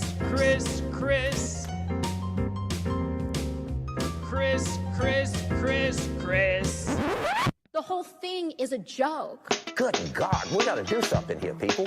It's not personal. It's strictly business. My favorite black leader of all time is Frederick Douglass, who asked after emancipation, well, we just freed the blacks, now what are we going to do with them? And his answer was, leave us alone. And if you don't know, now you know. And now, Chris's Corner. You know, as we've seen lately, the reputation of cryptocurrencies has taken a hit since the collapse and the arrest of Sam Bankman-Fried, or he is non-affectionately called SBF. He was arrested in the Bahamas finally last week. The potential $20 billion in losses. Some people lost their entire investment in crypto. And we're also starting to see reports that Democratic campaigns are starting to give back a little bit of that money because of the bad PR aspect of it. As I said, SBF, or Sam Bankman-Fried, he's currently in a Bahamian jail, Bahamian, however you want to say it. And here's a story that was really weird to me. Apparently, his family was trying to get him his vegan diet. He needs that while he's in prison, thinking about all of the people that he is ripped off. And then this morning, during his extradition hearing, he reportedly fell asleep during his hearing. You know, his nonchalant attitude about all of this is almost just as newsworthy as the Ponzi scheme. You know, SBF says he's down to his last $100,000, and so I guess that's supposed to make us feel sorry for him. You remember New York City Mayor Eric Adams at the beginning of his mayoralship that he said he was going to take his first 3 paychecks in cryptocurrency? Yes. He did do that. The mayor is paid $5,900 bi-weekly, and that's exactly what he did. His first 3 paychecks, he did put into Ethereal, I think that's one of the cryptocurrencies, and Bitcoin. Well, Tim and Stel, that investment is not doing too well. According to this report in the New York Times, he has lost 53% on his first paycheck, 60% on his second paycheck, and 57% on his third paycheck. That comes out to a loss of just over $10,000. You know, Mayor Adams was a big supporter of cryptocurrencies. He got behind a New York City cryptocurrency called New York Coin. It's down 94%. Even the Miami mayor, who was a Republican, he got on board with a Miami coin, crypto coin. It's down 98%. Look, I give Mayor Adams a lot of kudos for putting his mouth where his money is and investing his own funds in this, but it has been an absolute disaster. And I hate that many who see him as a leader followed his lead and invested funds that I hope that they could afford to lose. I think the lesson here, Tim and Stel, is don't take your financial advice from financial experts, not incoming mayors who were formerly police officers. And that is Chris's Corner. You know, I got to say, Chris, it sounds like defund the mayor to me. I hear you. Well, crypto defunded him, man. He's lost his shirt on this thing. Wow. Yeah, he's getting defunded by himself, right? Exactly. Chris, at what but like point, I said, I applaud him. Yeah. Oh, go ahead, Tim. At what point do you issue a mea culpa and say, okay, maybe I was wrong. Can I have a regular paycheck, please? I mean, can he not? Well, to his credit, he only did this for his first 3 paychecks. So that was squirreled away and invested in Bitcoin. And as I said earlier, it's down between 55 and 60%. But he was smart enough to take the rest of his pay in, greenbacks, whatever they call them. So yes, yeah, he's 10,000 in the hole. He should ask for gold bullion at this point. Exactly. I'll pick my in gold. And Chris, if you look at the markets over the last month and a half, you know, everything you just talked about, I think, you know, the argument you were making about, you know, the crypto starting to potentially, it's having a ripple effect across the economy. And I'm not going to blame it on crypto. I'm just going to blame it on, we have a bad economy right now. And for Joe Biden, whether it's crypto or fuel, which is only going down because demand's going down, or prices. Somebody told me that the price of butter, which you need for just about everything, is still up 15% year over year. So we do not have a good economy, and the media hardly ever addresses that fact. Yeah. And, you know, I will give it to the administration. I don't think they had much to do with it, but, you know, inflation went down from 7.6 to 7.1%, which is still a 40-year high. But experts are saying that we're not going to get back down to the 2 to 3% that we enjoyed under President Trump. And before that, they're talking about maybe the end of 2023, another year of these high prices.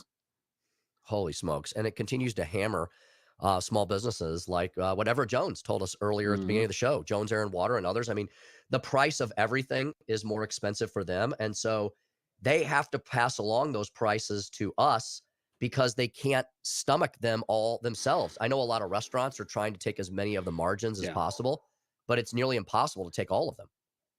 Yeah, and it was, you know, we talked about stories earlier where it was cheaper to actually eat out than to buy groceries, but that trend is starting to turn around. There were reports last week that restaurants raised their prices like 7 or 8% over the last few months to try to make up those costs because they've just been eating them, the cost to try to get customers in.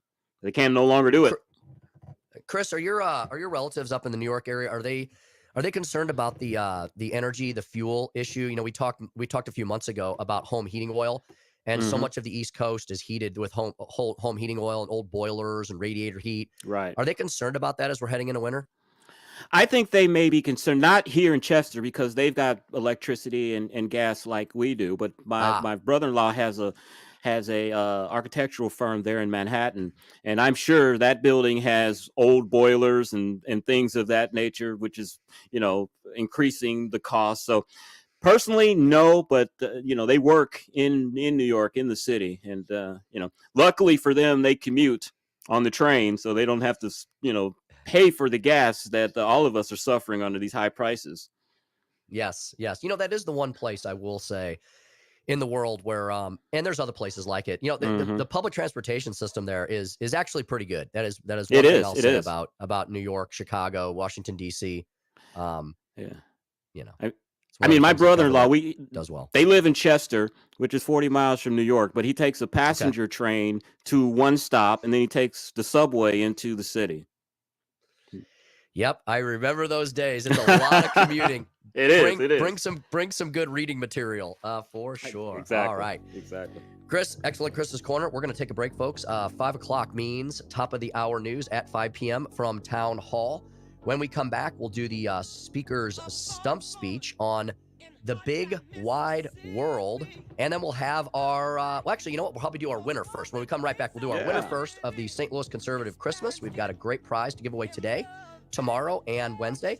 We'll do speaker stump speech, and then we'll have Susie Moore join us, Deputy Managing Editor at Red State. All that straight ahead at 1019, 94.1 News Talk STL. Made in St. Louis for St. Louis. It's News Talk STL. Hi, I'm Rodney Wallner. And I'm Jen Wallner with the Wallner Home Selling Team at Berkshire Hathaway. Hey, Jen, how do you sell your home for top dollar? That's easy. Call the Wallner Home Selling Team at 314-810-SOLD. What if I want a flexible commission plan? Call the Wallner Home Selling Team at 314-810-SOLD. What's the best time to sell your home? Right now, call the Wallner Home Selling Team at 314-810-SOLD. For all your real estate needs, call the Wallner Home Selling Team at 314-810-SOLD. That's 314-810-SOLD.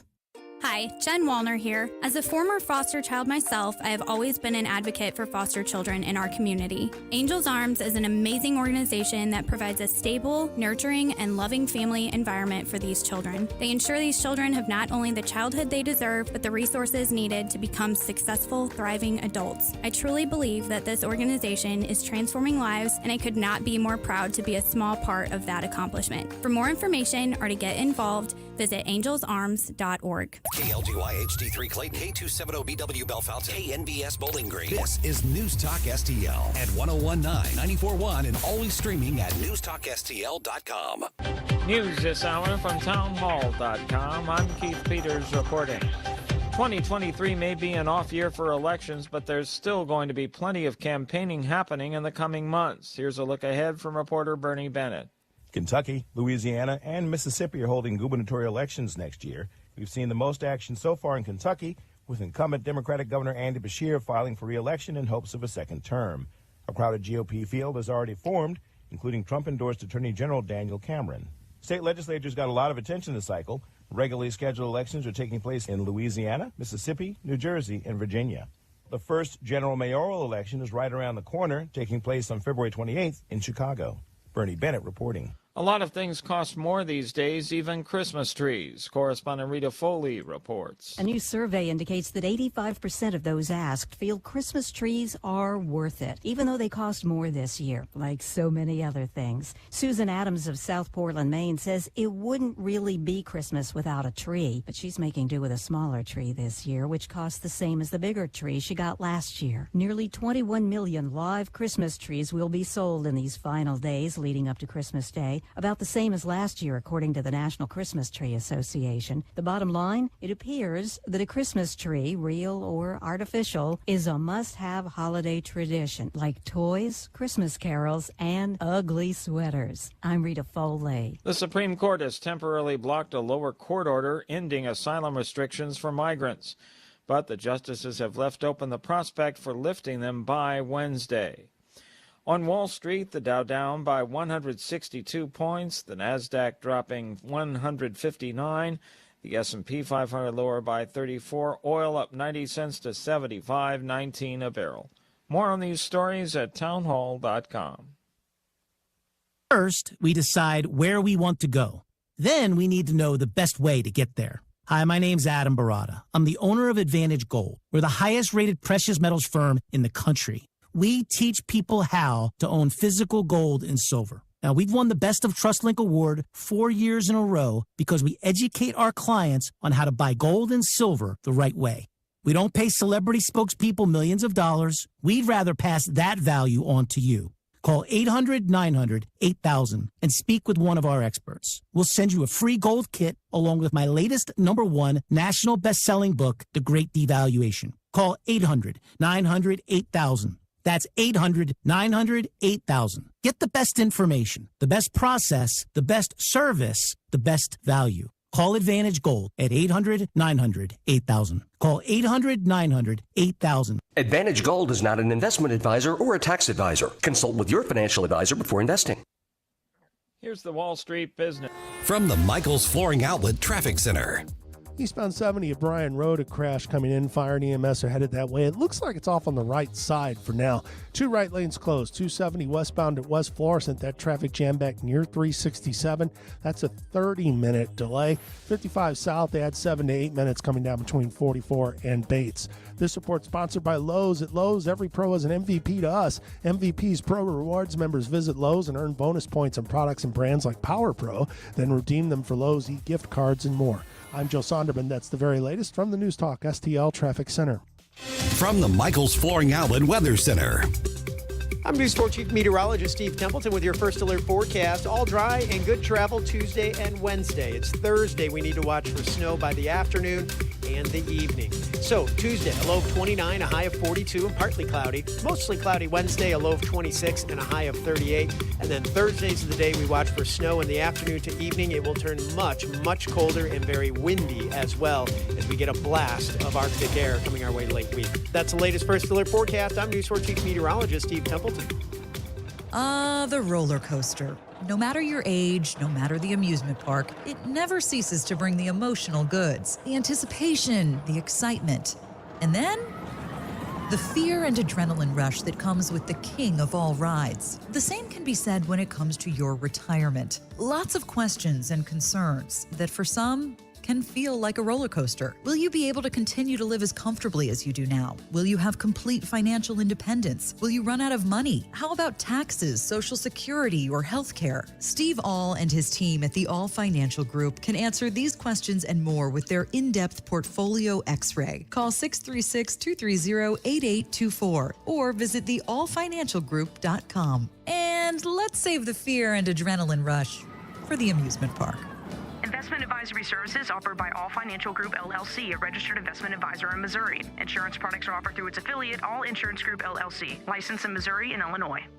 Hey, it's Katie here. Thank you so much for making 1019 and 94.1 News Talk STL the fastest growing radio station in St. Louis. We've been blown away by all the listener and advertiser support we've received in the short time we've been on air. And we would love to support your business and have you as part of the News Talk STL team. Just send an email to info@newstalkstl.com and get details on how to join us here at the new conservative voice of St. Louis. 1019 94.1 News Talk STL.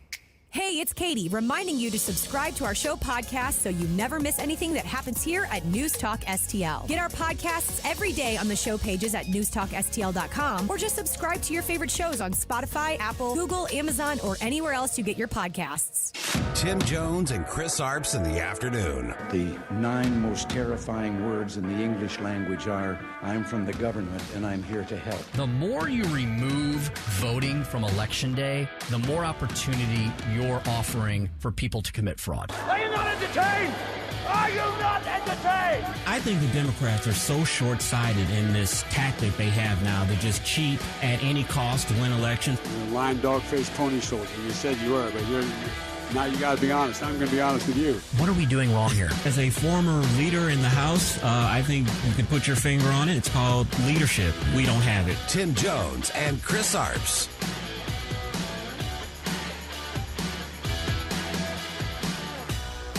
Right now, as we speak, it is 30 degrees Fahrenheit, that's below freezing, in El Paso, Texas, where hundreds of people, including children, are sleeping on the streets after crossing the southern border.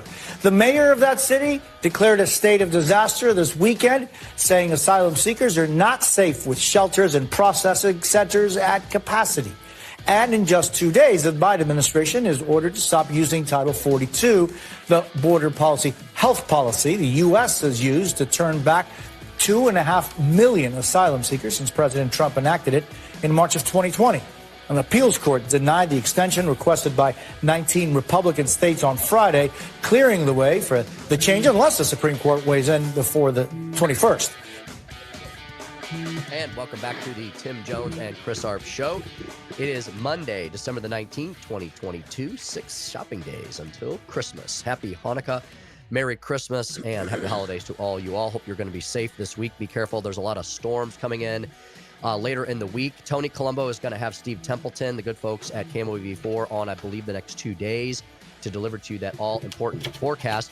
Chris, and in conjunction with that clip that we just played, we learned some news this afternoon. Chris, why don't you tell the folks, in case they're just now tuning in, heading home? Yeah, apparently the Supreme Court, the Chief Justice, temporarily paused the ending of Title 42.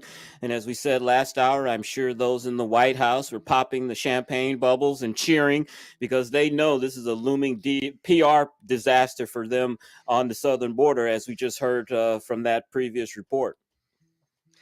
You know, Chris, despite the fact that they claim in the White House that there's that Joe Biden has got everything under control, there's nothing to see here, there's no big issues or concerns. I mean, this is I can only imagine. I mean, we can only see the pictures, and I do know some folks who have been down to the border recently.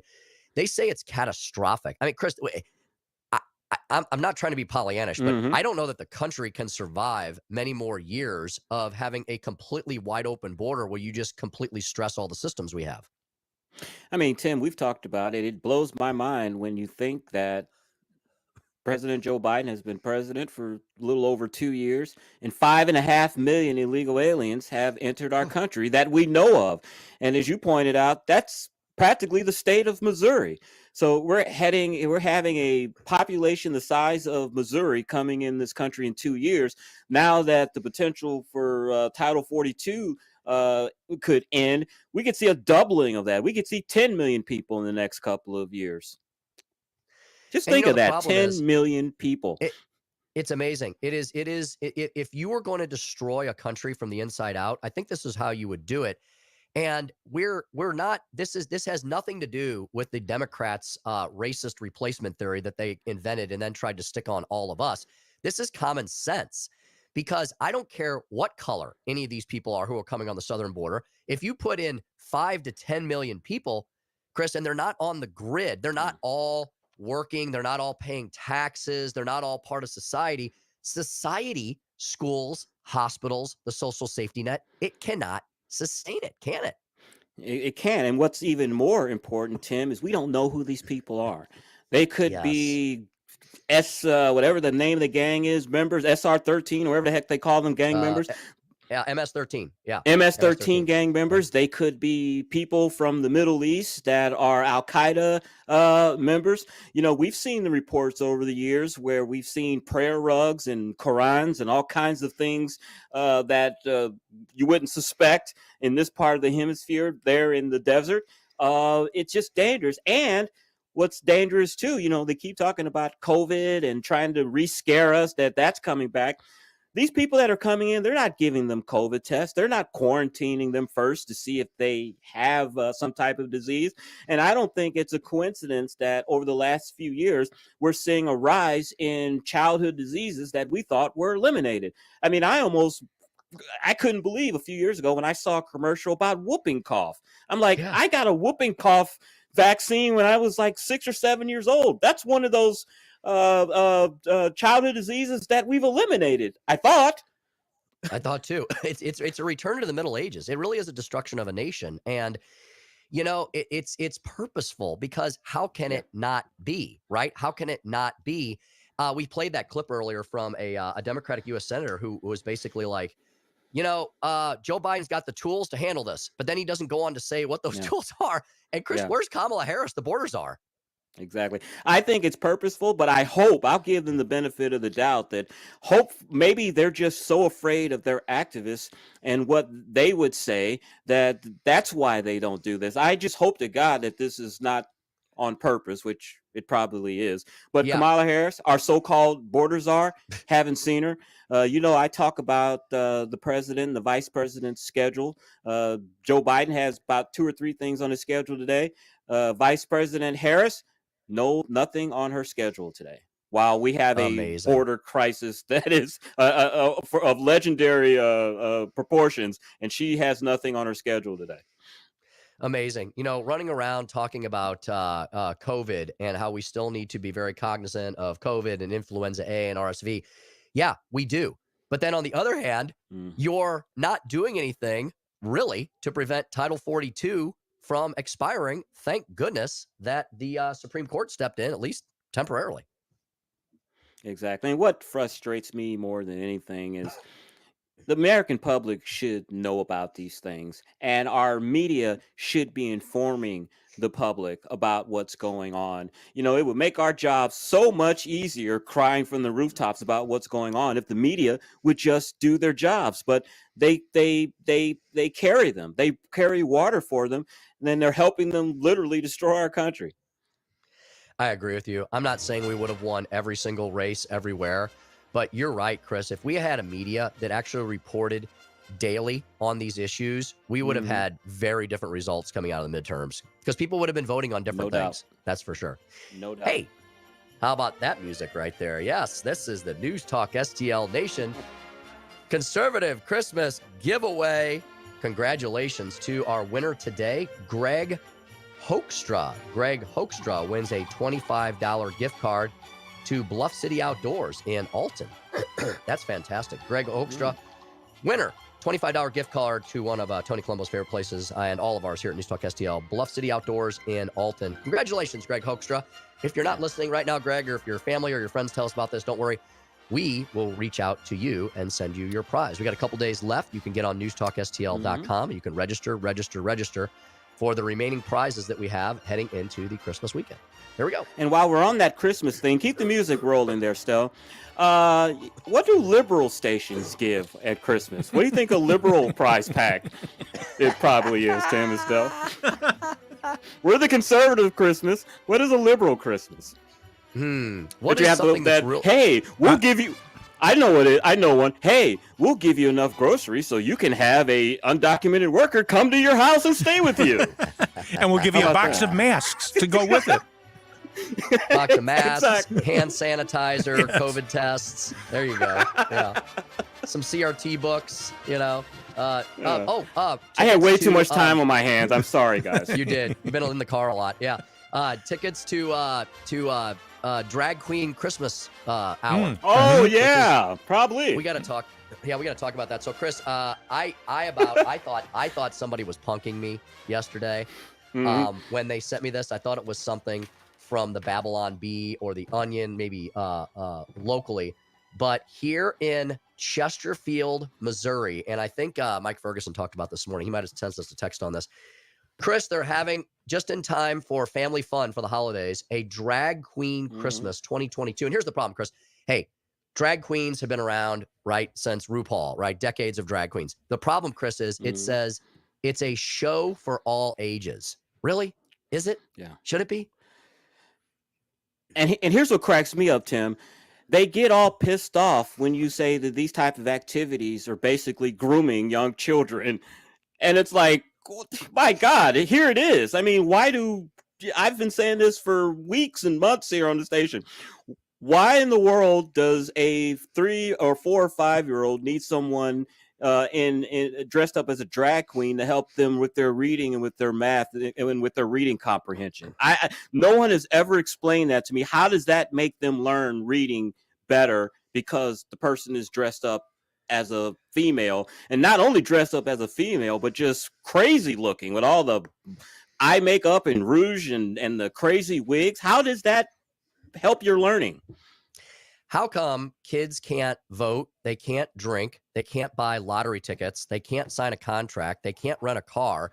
But Chris, if you're an 8-year-old kid, you can go to a drag queen show. I mean, I'm telling you, the nation is just heading down a dark, dark hole as far as I'm concerned. Dude, if that's not grooming 101, I don't know what is. Right. I don't know what grooming is if that's not grooming. What would be, right?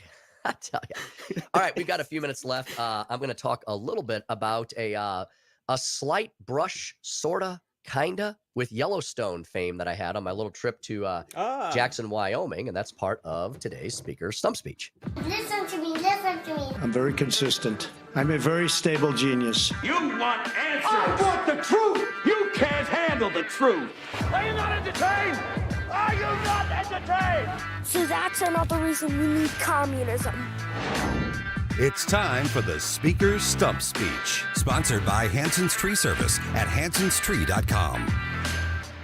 So apparently I really need to get into Yellowstone, and maybe I'll do it over the next few weeks when I'm taking a little bit of time off, because I have had people, all different kinds of people. I've had young people, old people, people from all different kinds of walks of life, people I've been surprised who are watching it just because I was like, I didn't know you were into like Montana and property rights and Kevin Costner and all that stuff.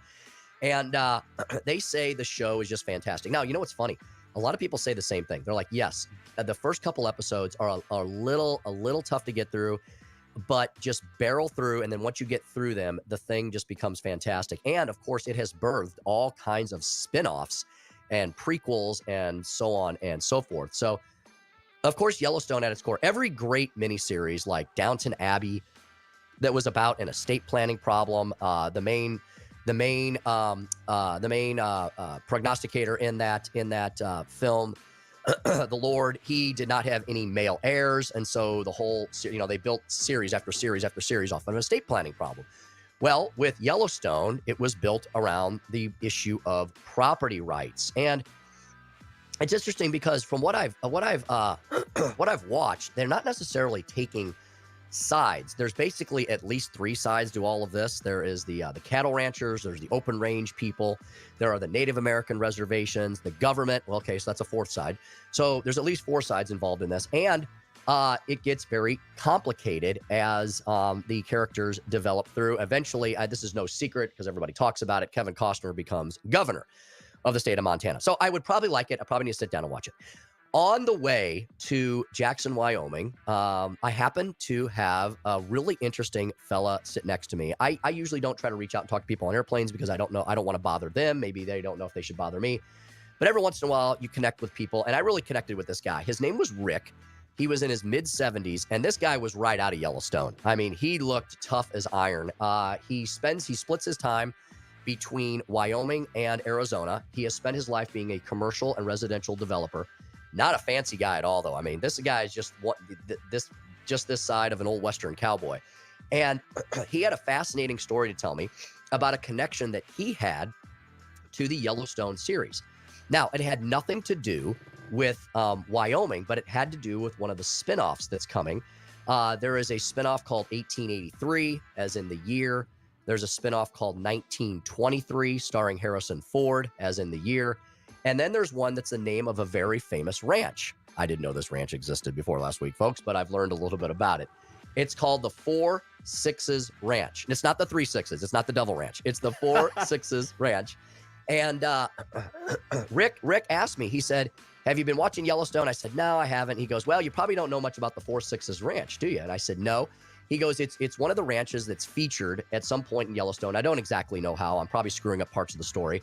Long story short, this fella I was sitting next to on the plane built the main home for Anne Burnett Widfa Marion, who, Chris, is located. She just passed away in 2020, and she was the last main heir of the Burnett family of the 4 Sixes Ranch, which was a huge operation in and around the Dallas-Fort Worth area. Rick said when he finished this home, the main home for the Burnett family was over 10,000 square feet. The carriage house was over 4,500 square feet, and then there was a third outbuilding as well. Unfortunately, Anne Burnett Widfa Marion passed away a couple years ago in 2020, and they subdivided the property, all of the thousands and thousands of acres in the homes, and it sold for a total package price of $82 million. So that was fascinating. I really enjoyed sitting next to Rick on that plane, learning all about Jackson, Wyoming, learning all about the Burnett family and the 4 Sixes Ranch. And it leads me to the title of my stump speech today, which I'll end on. And that's the fact, folks, it's really good to get out and about. You know, we know you love listening to Chris and I every day, but he's traveling this week. I was traveling last week. It is great, folks. If you can, if you have the opportunity, if you are so blessed, go out and see the big, wide world, because it is wide and it is big indeed. And that's the Speaker's Stump Speech for today, Monday, December 19th, 2022. Yeah, Jackson Hole, Wyoming, and everything out west, North Dakota, South Dakota, Montana. That's part of my bucket list, is to visit that. Of course, I want to see, I can't even think of it now, the president, Mount Rushmore. Have to see Mount Rushmore. But Jackson Hole, Wyoming got on my radar screen years ago when George H.W. Bush was president. And James Baker, who was his Secretary of State, very wealthy man in his own right from Houston, he had a place in Jackson Hole, Wyoming, and Republicans used to go out there yearly for a retreat. And that's when I learned that it was a very beautiful area, a wealthy area. A lot of wealthy people have ranches and homes out there. So that's how it first got on my radar screen. Yeah, Chris, I highly recommend it. When you get off the airplane out there, or when you drive into those areas, the thing that's going to strike you is just the sheer vastness of the land. You definitely think to yourself, boy, I am a small little speck in this universe. I mean, it is just an amazing country. It really is. And it makes you think that's why they only have one congressman. That's right, Chris. There's more bighorn sheep, elk, and moose there than people. All right, we got to get to a break here. It's 5:23 in the Heartland here on here at 101.9 94.1 News Talk STL. When we come back, we'll of course speak with our Monday 525 guest. That would be Susie Moore. She's the deputy managing editor of Red State. We'll ask Susie what are the big issues on Red State, what is she covering, what is she working on. Chris and I will have that discussion with Susie Moore next here at 101.9 94.1 News Talk STL. Rocking around the Christmas tree, let the Christmas spirit ring. Later we'll have some pumpkin pie and we'll do some caroling. Listen anytime. It happens anywhere. Everywhere. Every day continues to bring more news with the News Talk STL app. Keep St. Louis's home for conservative talk with you wherever you go. Download the News Talk STL app in the App Store or at newstalkstl.com. From the Michaels Flooring Outlet Weather Center. I'm News 4 Chief Meteorologist Steve Templeton with your first alert forecast. All dry and good travel Tuesday and Wednesday. It's Thursday. We need to watch for snow by the afternoon and the evening. So Tuesday, a low of 29, a high of 42, and partly cloudy. Mostly cloudy Wednesday, a low of 26 and a high of 38. And then Thursdays of the day, we watch for snow in the afternoon to evening. It will turn much, much colder and very windy as well as we get a blast of Arctic air coming our way late week. That's the latest first alert forecast. I'm News 4 Chief Meteorologist Steve Templeton. From the Michaels Flooring Outlet Traffic Center. Southbound 270 is going to be an issue from I-44 past 21. It'll be bumper to bumper. We've got a crash blocking the 3 right lanes there. On 270 westbound at West Florissant, we cleared an earlier crash, but there's still some heavy traffic back at Old Halls Ferry. 70 eastbound at TR Hughes, 2 left lanes are closed. That jam is back near Route K. 55 south, give yourself 4 to 5 extra minutes running down between 44 and Bates. This report sponsored by Unbound.org. Right now, there are young people across the world facing a tough choice. Continue their dreams of education or drop out to help their family put food on the table. You can help change their future in a single moment. See how far your support can go at Unbound.org. I'm Joe Sonderman from the News Talk STL Traffic Center. The latest news. To repeal Title 42. Our immigration system is wholly broken. Make our communities safe. Democrats can no longer ignore it. Get inflation back to normal level. The news you need to know. The hard recession that people are worried about. More in taxes. Hunter Biden investigation. The Respect for Marriage Act. Signed into law. The Federal Reserve keep with its aggressive interest rate hikes. And the place to talk about it. So we all know and understand what happens next. 101.9 and 94.1 News Talk STL. Hey, this is Chris telling you about my good friends over at the Dental Link, a state-of-the-art facility offering a full range of dental services, including cosmetic and implant dentistry. I've been telling you over the past few months about my story, and I'm almost at the end. Love the great service that I get at the Dental Link. If you're missing one or more teeth or suffer from loose dentures, many dental implants might be the solution for you. Many dental implants, they're less invasive, they're less painful, and your recovery time is much shorter. Plus, best of all, the cost to you is much less than with older, more traditional dental implants.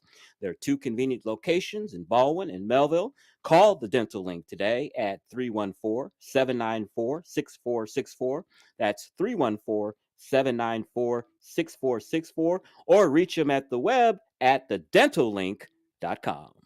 Speaker Tim Jones here. Have you heard about the brand new best St. Louis sports bar and grill experience in the region? Johnny's Hideout in High Ridge, Missouri. 10 minutes from 270 and Gravois. 30 TVs, a huge game room, a great outdoor patio. The Sunset Patio, complete with the Sunset Stage and the train station bar. Open 6 days a week, serving lunch and dinner, featuring famous Johnny Dow's chicken wings and the best barbecue in town. When you're there, check out the VIP Speaker of the House table on your next visit. On the web, jhideout.com. That's Johnny's Hideout in High Ridge.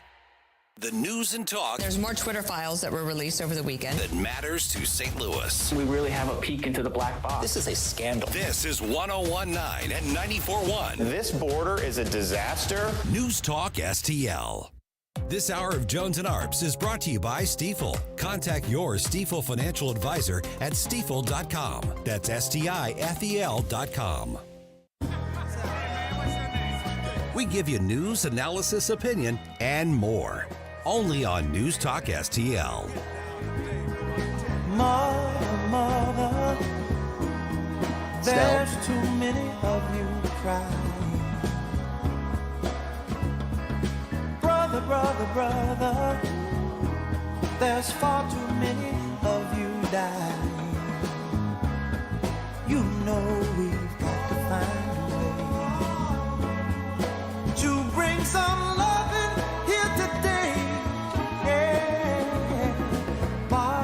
Father, we don't need to escalate. It was worse than we thought. I mean, you got big tech, big government, and big media all colluding to keep information from the American people. So, and it shows you Jim Baker was on all sides of the equation. You know, he's chief counsel at the FBI when they're spying on Trump, and then finally, when they're finally releasing it, he looks like he's editing what gets released as well. I want to know if Jim Baker was talking to the 51 Intel guys. Was he talking to Brennan and Clapper and all these other folks? That was this a really an information operation against we the people? Mr. Comer's going to look into it. We're going to look into it from the angle of the Justice Department, and we'll see if we can get all the facts out there for the American people. Lots to unpack there. Let's talk to Susie Moore, our next guest, about that and so much more.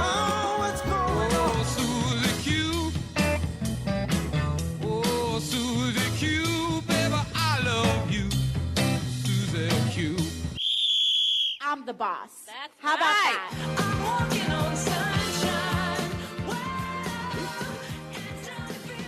As she does on Monday afternoons around this time, Susie Moore, a deputy managing editor at Red State, redstate.com. At Smoozy Q on Twitter. Susie, actually, I'm confused. Is there something going on with your Twitter handle? Has there been some controversy over the last few weeks? I'm kind of confused. What's been happening with the Smoozy Q-ness? No, there's not a controversy with my handle, but my display name I've been changing up because, to go with the different holidays and seasons. So for November, it was Thankful for You, ZQ, and right now I think it's Don't Make My Christmas Blue, ZQ. I love it. Susie, lots to unpack there from Congressman Jim Jordan, but if we had a media that was worth a hoot, they'd be unpacking it along with us on stations like this, wouldn't they? Well, if we had a media that wasn't actually working in tandem with the government and apparently kind of just going hand in glove, trying to promote one side of things and silence the other. Susie, these are the days that I love that I do a show with two lawyers. Today, the DOJ, Trump was referred to the DOJ for criminal prosecution. The three alleged crimes were inciting an insurrection, obstructing an official proceeding, and conspiring to defraud the United States. Okay, you two lawyers go at it. I'm going to listen. What's up with this? Susie, go ahead. Well, I'm not sure exactly what you're asking, Chris. Are you asking whether they have a case, whether a jury will actually ever convict them, or yes, or ma'am. what those mean? Well, yes, what they mean, of that. They mean that the J6 committee has done exactly what it was designed to do the entire time. The foregone conclusion was they were going to do whatever they could to find something to nail Trump with in relation to January 6th incidents.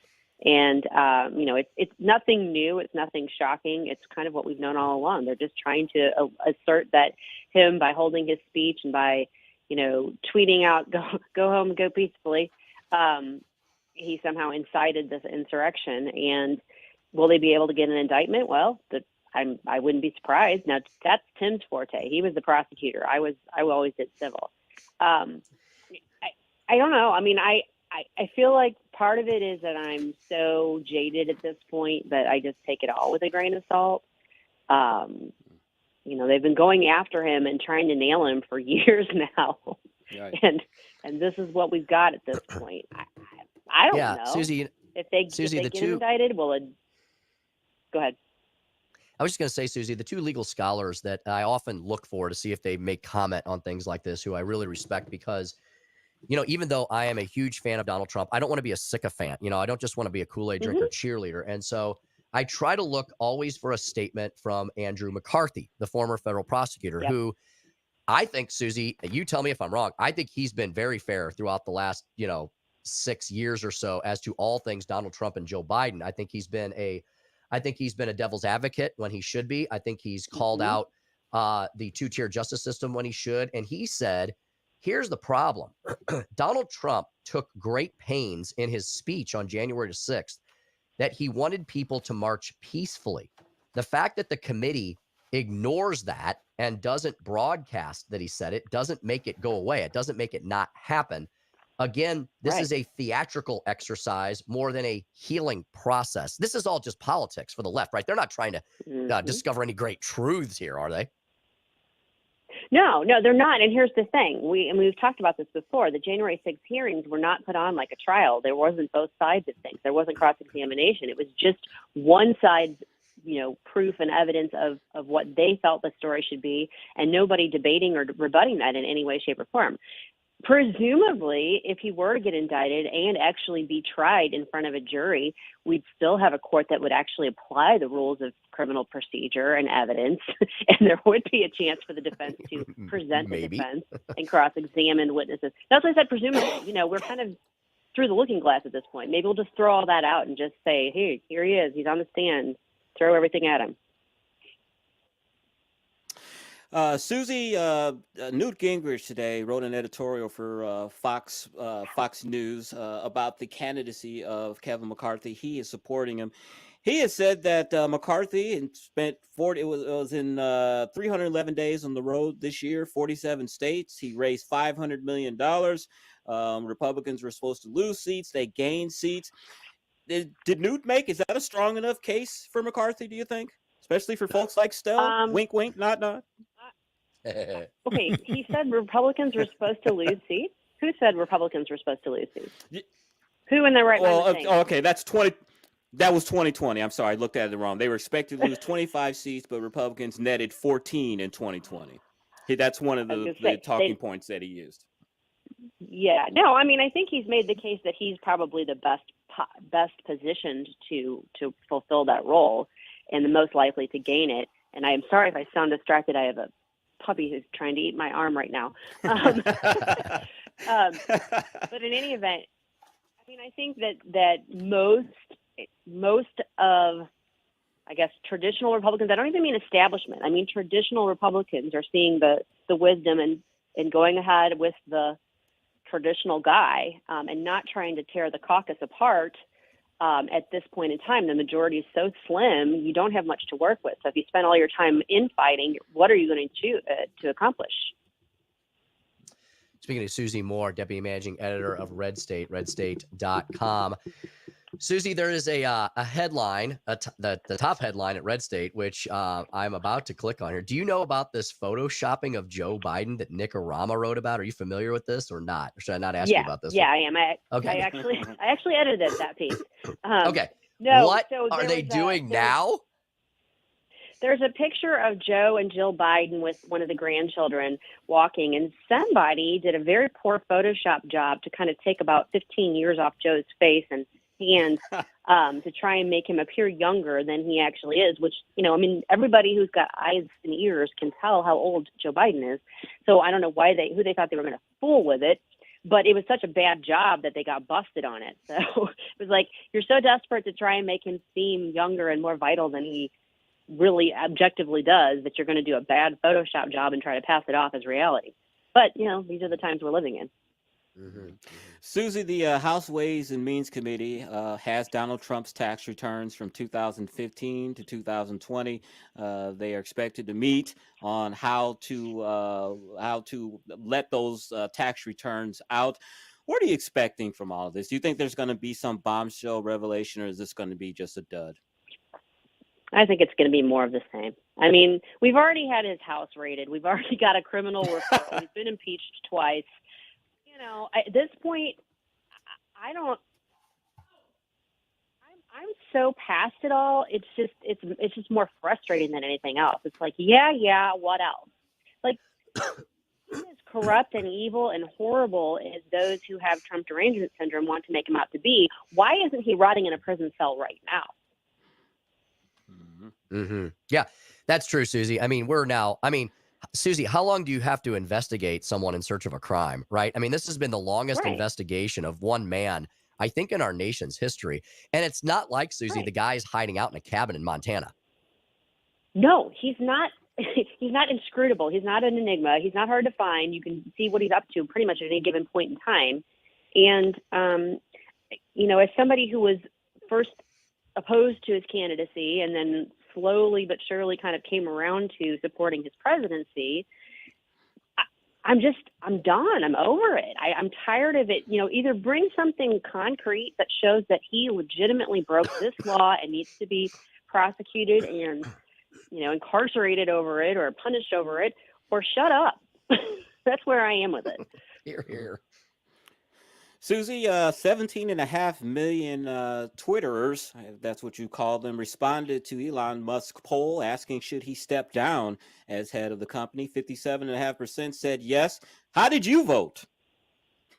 I didn't vote on that one. I figured, Elon's not dumb. He knows what he's doing. And, he worded that very carefully. So my suspicion is that it was maybe twofold. A, to flush out any bots that they could, and B, to now be able to say, okay, well, I'm stepping down as CEO or as head, and now I'm going to get back to focusing on all my other ventures. Should he step down? Put somebody else in charge. Well, what do you mean? Define what step down means, though, Chris. Hiring a new CEO, hiring a new CEO, and you're stepping away from it not publicly. He's still going to be the owner. He's still going to have a say in what's going on in it. So I know, but he's the public face as CEO. That's what I'm saying. Should he step down as a CEO? I know he's still going to be involved, but do you think he should relinquish that role? Is what I'm asking. I don't really have an opinion on it one way or the other. I mean, I think he should do what works out best for him and best for the company. And I think that it's been fun watching him kind of, everybody flip their wigs over his being in charge of everything and changing the game on him. But I wouldn't expect him to spend, all of his focus and attention on just Twitter going forward. So I don't have a problem with it one way or the other. Susie, we're not going to speak with you for the next 2 weeks because of the holiday Mondays. So I'm not sure if we'll have a chance to speak with you before the end of the week or not. But I feel like we can't let you go before I ask you this age-old question. And I hope you have an opinion on this. And I was so excited, Susie, to see that Red State did an entire article. Susie, you may know where I'm going. All the evidence needed to enshrine Die Hard as a Christmas classic. Susie, I have no idea how this became a question in the first place. I'm really confused and perplexed by it. But do you have an opinion on whether or not Bruce Willis's famous cult classic Die Hard is a Christmas movie or not? Congratulations, you found one thing I have an opinion on today, and that is that Die Hard is Nice. certainly and absolutely a Christmas movie. Oh, why do you say that? Ho, ho, ho. Now, Is that because it occurs around Christmas and has a Christmas theme? I have to admit, guys, and I'm probably the only person in America, I have never seen Die Hard all the way through. I've watched it, turned it on, and it's on TV or something, but I've never from beginning to end watched it. I don't think I've ever seen the end of it, to be honest with you. Does that make me a bad American? Movie, but no, it doesn't. It does. It does. It makes me it does. No, Susie says yes. It's obviously set at Christmas time, and that's the backdrop for the adventure or the thriller story. But yeah, I mean, I think there's enough in it. There's enough Christmas themes in it. In fact, our colleague at Red State, Joe Cunningham, wrote an article not for Red State but for his radio station that makes the argument that Die Hard is really a retelling of a Christmas story, of a Christmas Carol, with John McClane as Ebenezer Scrooge. Oh, okay. There are some. That's a lot of dramatic license there. Yeah. There's some funny quotes that the Red State author pulled out to prove his point. It was Brad Slager, and this is very funny. He says, well, of course, the bulk of the film takes place in one location, and it takes place on Christmas Eve. John McClane travels with a teddy bear, a Christmas gift for his daughter. The driver of the cab is Argyle, the traditional Christmas gift of socks. There's John's wife says, we'll see what mommy and Santa can do at one point. John's wife's name is Holly. So yeah, they just go on and on and on. It's very funny. Okay. It's very funny. All of the backhanded references to the Yuletide. Yeah. Absolutely. And then there's ones that are, as I said, are not as subtle. The one with the guy that comes up in the elevator and he has the message on him with the Santa hat on. Ho, ho, ho. Now I have a gun too. All right. Susie, Chris, thank you you do so really much. need to see the whole movie. I do. Chris, I've never seen the whole movie. And I'm a huge Bruce Willis fan, to. so I'm surprised I've never seen it, honestly. I think you'd enjoy it. It's worth I think the you watch. would. All right. Susie, thanks for all the great time today, this year. And Chris and I thank you for everything you do for the show. And we want to wish you a Merry Christmas. Thank you, Susie. You guys Merry are Christmas. welcome. Tim, you feel better. Chris, you travel safe, and you guys enjoy your Christmas and holidays. Thank you, my friend. Very good. Thank you very much, Susie Moore at SmoozyQ, redstate.com. All right, Chris, we've got one segment left. Folks, if any of you would like to weigh in on this massive controversy that we just stirred up here, whether Die Hard is a Christmas movie or not, we'd be happy to speak with you. 314-912-1019. Is that the number, Stel? My brain's a little foggy today. Yeah, I think you're right. Yes. 314-912-1019. Give Chris and I a call about that, or we're happy to speak with you about anything we've discussed today. Chris's Corner, the Speaker's Stump Speech, or anything we haven't gotten to yet. We'll wrap things up here for this hour when we come back on the Tim Jones and Chris Arps Show at 1019-94.1 News Talk STL. Welcome home. Simply having a wonderful Christmas time. Simply having a wonderful Christmas time. Made in St. Louis for St. Louis. It's News Talk STL. That only comes this time of year. Simply having a wonderful Christmas time. From the Michaels Flooring Outlet Traffic Center. Crash on 64 eastbound near 159 has the right lane closed. Traffic is jammed back near Buncombe Road. That's a 27-minute delay. 270 southbound, a slow go, 35 minutes additional time from 44 to Tesson Ferry. There's an incident in the center lane at Gravois. Another crash in the 3 center lanes at Tesson Ferry. 55 south, add 5 minutes, Gravois through Germania. That's not as bad as it was. This report is sponsored by the Positive Coaching Alliance. Issues with youth or high school sports, Positive Coaching Alliance can help. PCA is a national nonprofit with more than 1,000 free online resources for youth and high school sports coaches, parents, students, and administrators. Visit PCADEVZone.org. Joe Sonderman from the News Talk STL Traffic Center. From the Michaels Flooring Outlet Weather Center. I'm News 4 Chief Meteorologist Steve Templeton with your first alert forecast. All dry and good travel Tuesday and Wednesday. It's Thursday. We need to watch for snow by the afternoon and the evening. So Tuesday, a low of 29, a high of 42, and partly cloudy. Mostly cloudy Wednesday, a low of 26 and a high of 38. And then Thursday's the day we watch for snow in the afternoon to evening. It will turn much, much colder and very windy as well as we get a blast of Arctic air coming our way late week. That's the latest first alert forecast. I'm News 4 Chief Meteorologist Steve Templeton. The team that brought conservative talk radio to St. Louis is back. This is News Talk STL. News, analysis, and opinion from the voices you know and trust. Mike Ferguson, Tim Jones, Dan Bongino, Tony Colombo, Vic Porcelli, Katie Fitzpatrick, Chris Arps, Ken Williams, Paul Cook, Joe Pags, Randy Tobler, Rodney Boyd, Gabe Pfeiffer. Talk radio made in St. Louis for St. Louis. News Talk STL at 1019, 94.1, and always streaming at NewsTalkSTL.com.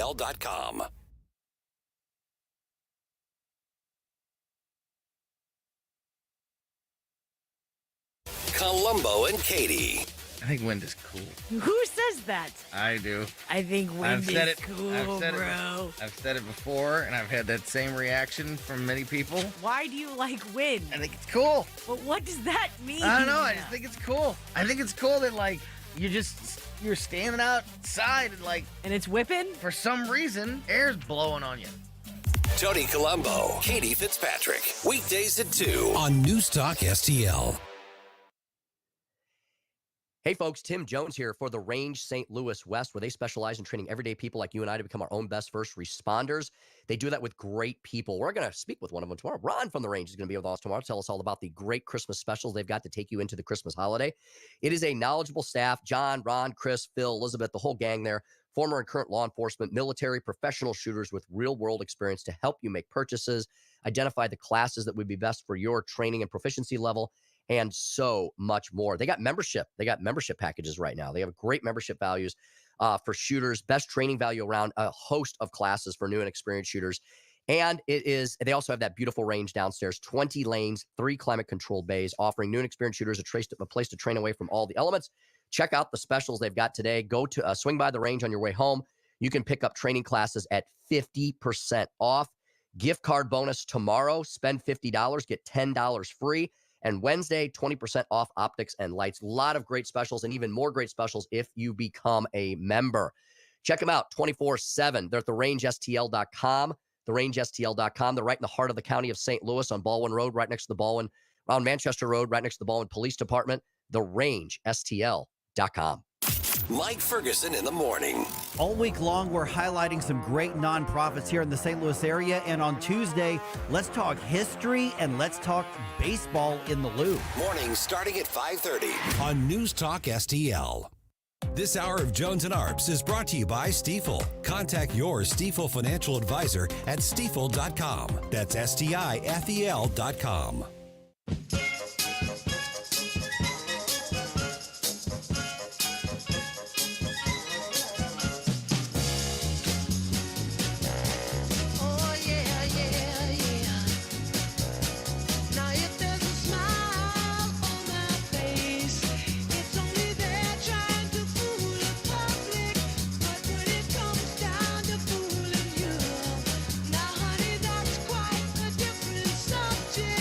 listening to Tim Jones and Chris Arps.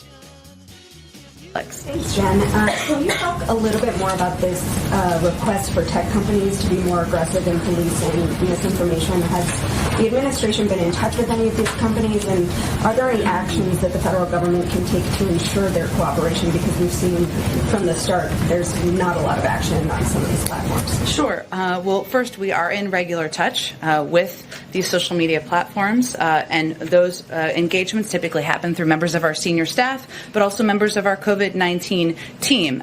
Given, as Dr. Murthy conveyed, this is a big issue of misinformation, specifically on the pandemic. In terms of actions, Alex, that we have taken, or we're working to take, I should say, from the federal government, we've increased disinformation research and tracking within the Surgeon General's office. We're flagging problematic posts for Facebook that spread disinformation. Well, Chris, that's a smoking gun if I ever heard one. Now they're telling us, look, I guess they can make an argument that they were fighting disinformation, but Chris, they're telling us now the opposite was true. Now they're saying, oh no, we had no communication with big tech. We weren't doing anything to censor anybody's social media feeds. Back in 2021, Jen Psaki said, oh, we absolutely were every single day. Mm-hmm. And thank God for Elon Musk releasing this information so that we can see the truth, that the government wasn't probably directly telling them that we want this stuff censored, but they made strong enough suggestions that they read the handwriting on the wall, and they knew that this is stuff that they were supposed to do, that they wanted them to do, rather. Mm-hmm. Chris, anything we have not discussed today? There's so much news. You would think this would be a slow news week. It hasn't been. Anything else you've got on your radar screen you'd like to bring up? Well, I want to promote a little bit our Wednesday guests. We talked with Bob about the RNC race between Ronna McDaniel and Harmeet Dillon, the Trump attorney. She's represented Donald Trump in California. She's a California National State Committee woman. She will be a guest on our show Wednesday at 4:07, and we can get it from the horse's mouth, and I don't mean that disparaging towards Harmeet, about her campaign and how much of a chance does she really have. It looked like Ronna McDaniel was going to run with the race. I think she had like 120 out of the 167 members, but over the past week and a half, a lot of these state committee members have rescinded their support for her. So we really looking forward to talking to her, Tim. Mm-hmm. Chris, what about the other news of the day? I don't know if we brought this up or not. Donald Trump endorsed Kevin McCarthy for Speaker. I saw that. He was saying that there's really no other choice and that we need to get behind him, which they should. I mean, there are a lot of people that don't like Kevin McCarthy. I get that. But, when the Democrats had their 4 or 5 seat majority, Nancy Pelosi wielded it with an iron hand, and they had unity, and they got a lot of stuff done. I would like to see the Republican conference take a page out of that and come together for the greater good, and know that all of this infighting and all that is just bad for an incoming speaker. I agree. If Republicans cannot elect a speaker on day one, what are we all going to do? We're all going to sit here and we're going to pillory them, right? We're going to say, these people can't run a railroad. They can't even work their way out of a paper bag. If you can't vote for a procedural motion of your leader, and look, folks can send me their hate mail all you want. I'm not saying I'm a huge Kevin McCarthy fan, but look, he's never been speaker. Sure. So it's a 2-year term. That's all it is. Give him a shot. If he fails, then I'll be the first guy to say he didn't do enough. He didn't work hard enough. But if he does pass some conservative legislation and he wins some seats next electoral term, well, then let that be the proof in the pudding. Tim, put yourself in that position. You were former Speaker of the House of Missouri. What would you do if your caucus said that in order for us to elevate you to the speaker, we're going to need to have the motion to vacate where we could remove you at any time? Would you take that deal, and why would McCarthy take that deal? No, I don't think you should take that deal. You're kind of falling into the trap of what we accuse the Democrats of doing, of like running a banana republic, right? I mean, we're not mob rule in this country. We're a representative democracy. And, we also, Chris, we're not a parliamentary system, right? And look how screwed up England has been this year, where they've been whipsawing back and forth between various prime ministers, and they've been the butt of many jokes. So I think that's a bad idea. I would say, now, playing devil's advocate for the conservatives, I would say, okay, well, then you're going to give us something else. We need another pound of flesh. Come on, you really have to give something. It has to hurt for you if you're going to have us all vote with you. Because look, he can't afford to really hardly lose anybody. Yeah. Oh, and news on that. There's 5 definitely no's that said they will not vote for Kevin McCarthy. But one of them, Tim, kind of softened his stance a little bit. He said that McCarthy, over the weekend, said that McCarthy could win him over with a plan to balance the budget in 7 to 10 years. It sounds like a capitulation there. It seems like he may have gotten his vote. I mean, why would McCarthy agree to that, Yeah. So there may be some thaw there. Yeah, the thing is, Chris, I think the whole thing's a game. I think the whole thing's reindeer games. I mean, they all know, no disrespect to any of the hardcore conservatives, but, I keep going back to the point. Look, if you were Democrats, I'd say fight till the cows come home on your leadership, but you're Republicans, which means not only all of the Democrats are going to be attacking you, pillorying you, making fun of you every single day, but so is 90% of the corporate media. And they're going to say, look at these Republicans. They can't govern. They don't have the country's best interests at heart. They're a bunch of bozos. So they're really in a catch-22, I mean, I really think the saving face for everybody is the 5 or 4 that said that they can't vote for McCarthy. Just don't show up that day or vote present. That way you can say, I didn't vote for him.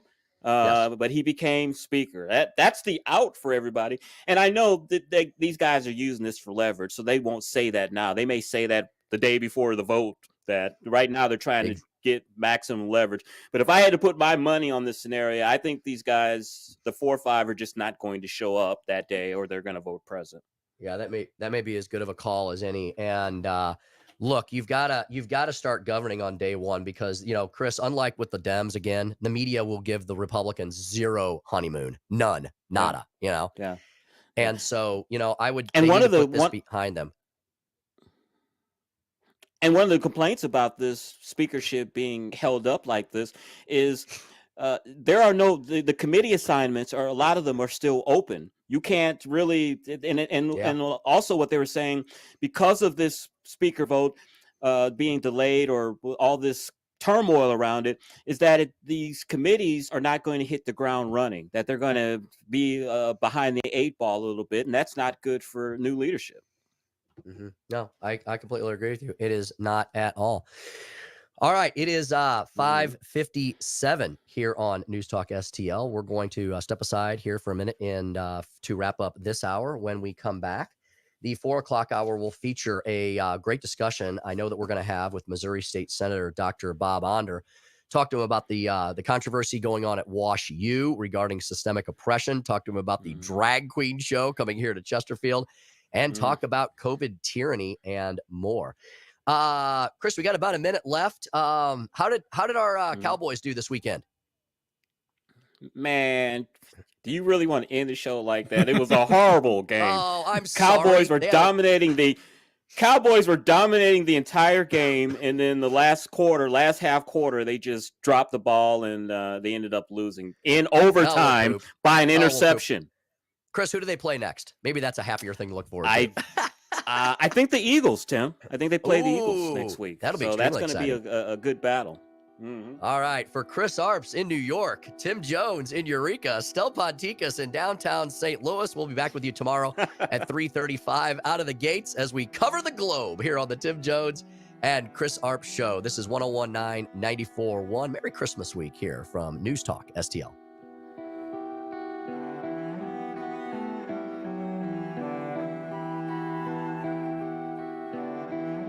Since 2007, the state of Missouri and local governments have handed out almost $5 billion in tax subsidies or abatements to private developers. That money could have gone to basic services like schools and public safety.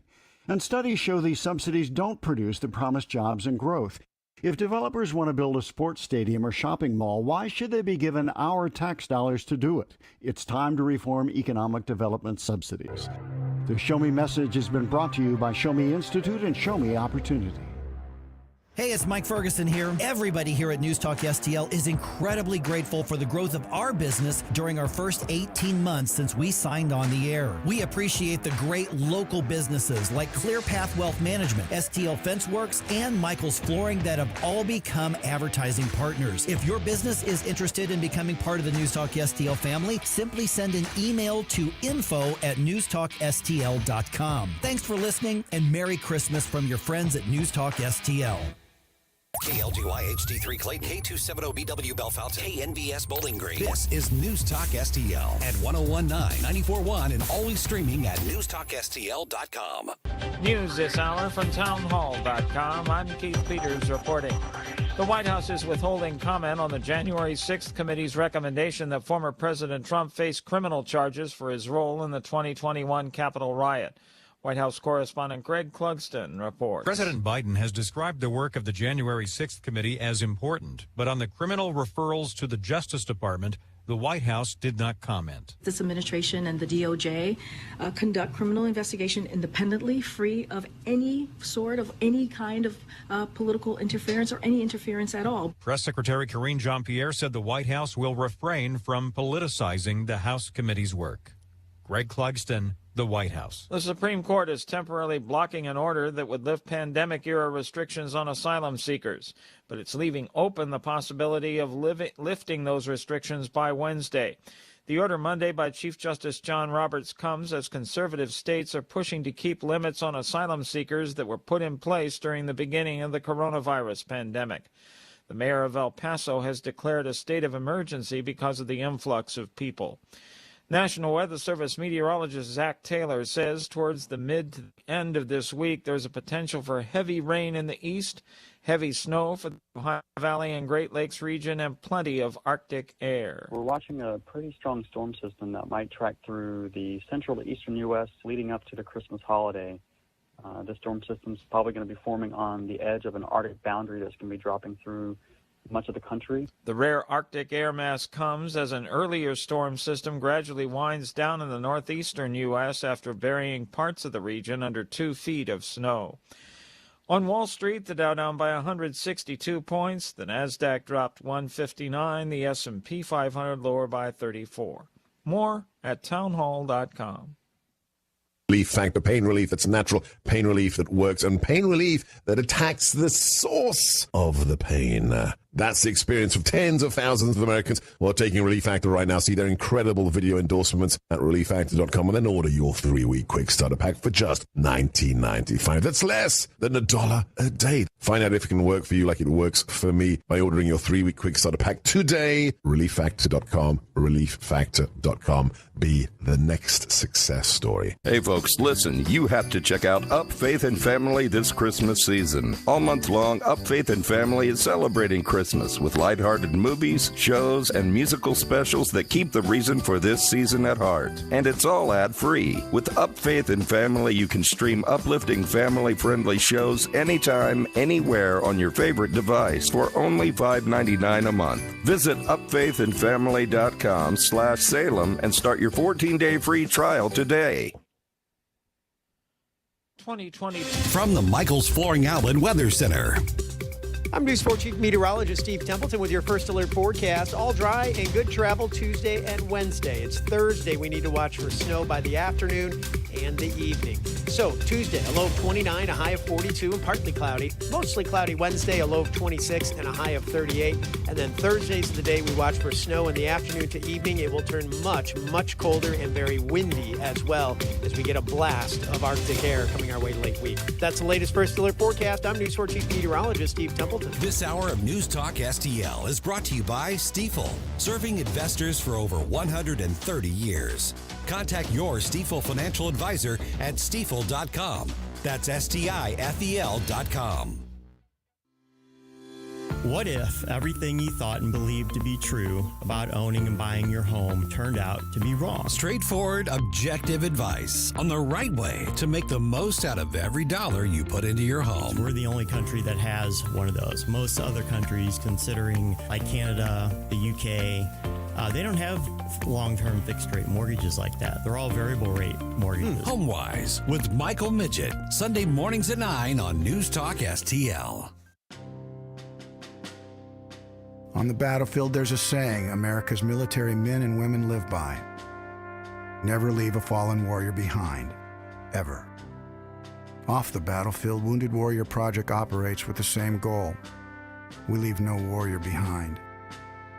Wounded Warrior Project is a non-profit organization created to help our men and women returning home with the scars of war. Whether those scars are physical or mental, we're here to make sure that they heal. And whether it's helping those with post-traumatic stress disorder live a normal life again, or giving much-needed support to injured warriors in veterans' hospitals. Because no one deserves our help more than the men and women who risk their lives to keep us safe. Wounded Warrior Project. We never leave a fallen warrior behind. Ever. Learn more about what we do at woundedwarriorproject.org. Hi, I'm Smokey Bear, and I made an assistant to help you out, because only you can prevent wildfires. Hey, Assistant Smokey Bear. Call me Papa Bear, because I'm grilling up dinner. Do you get it? Yes, good job. So, what should I do with all these coals? Don't just toss them out. Put them in a metal container because those embers can start a wildfire. I understand. The stakes are high. Ha, ha, ha, ha. Learn more at SmokeyBear.com. Brought to you by the U.S. Forest Service, your state forester, and the Ad Council.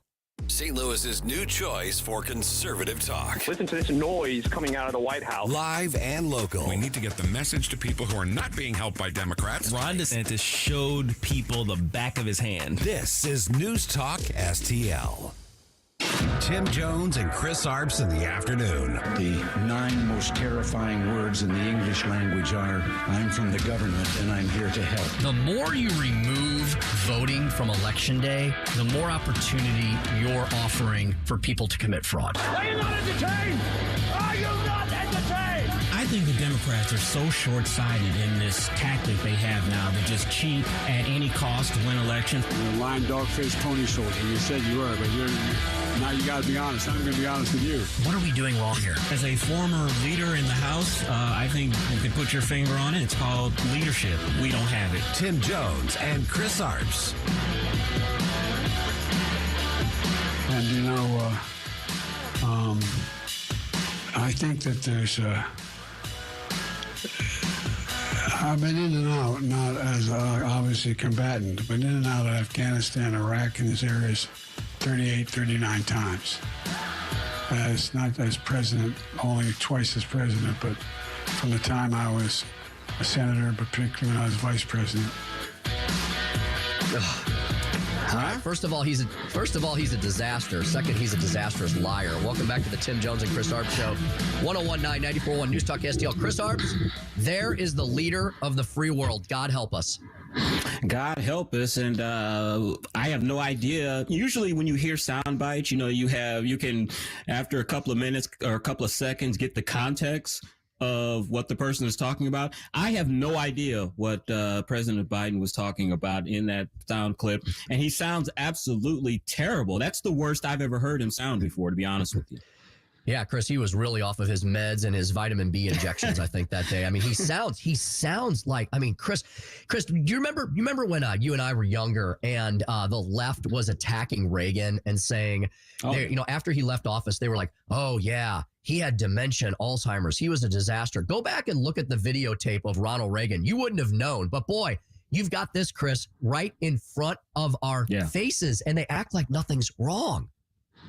You're exactly right. And Ronald Reagan was just as active at the end of his pregnancy as a presidency as he was at the beginning. And when the revelations came out much later that he was suffering from Alzheimer's, I was really surprised because I saw absolutely no indication of that while he was president. Yeah. And Chris, every day we have signs and indicators. And, you know, I'm not going to try to diagnose Joe Biden here, but we have a doctor coming up at 4:25. Maybe Dr. Bob Honor might want to say a thing or two about that. But Chris, I don't think you have to be a licensed physician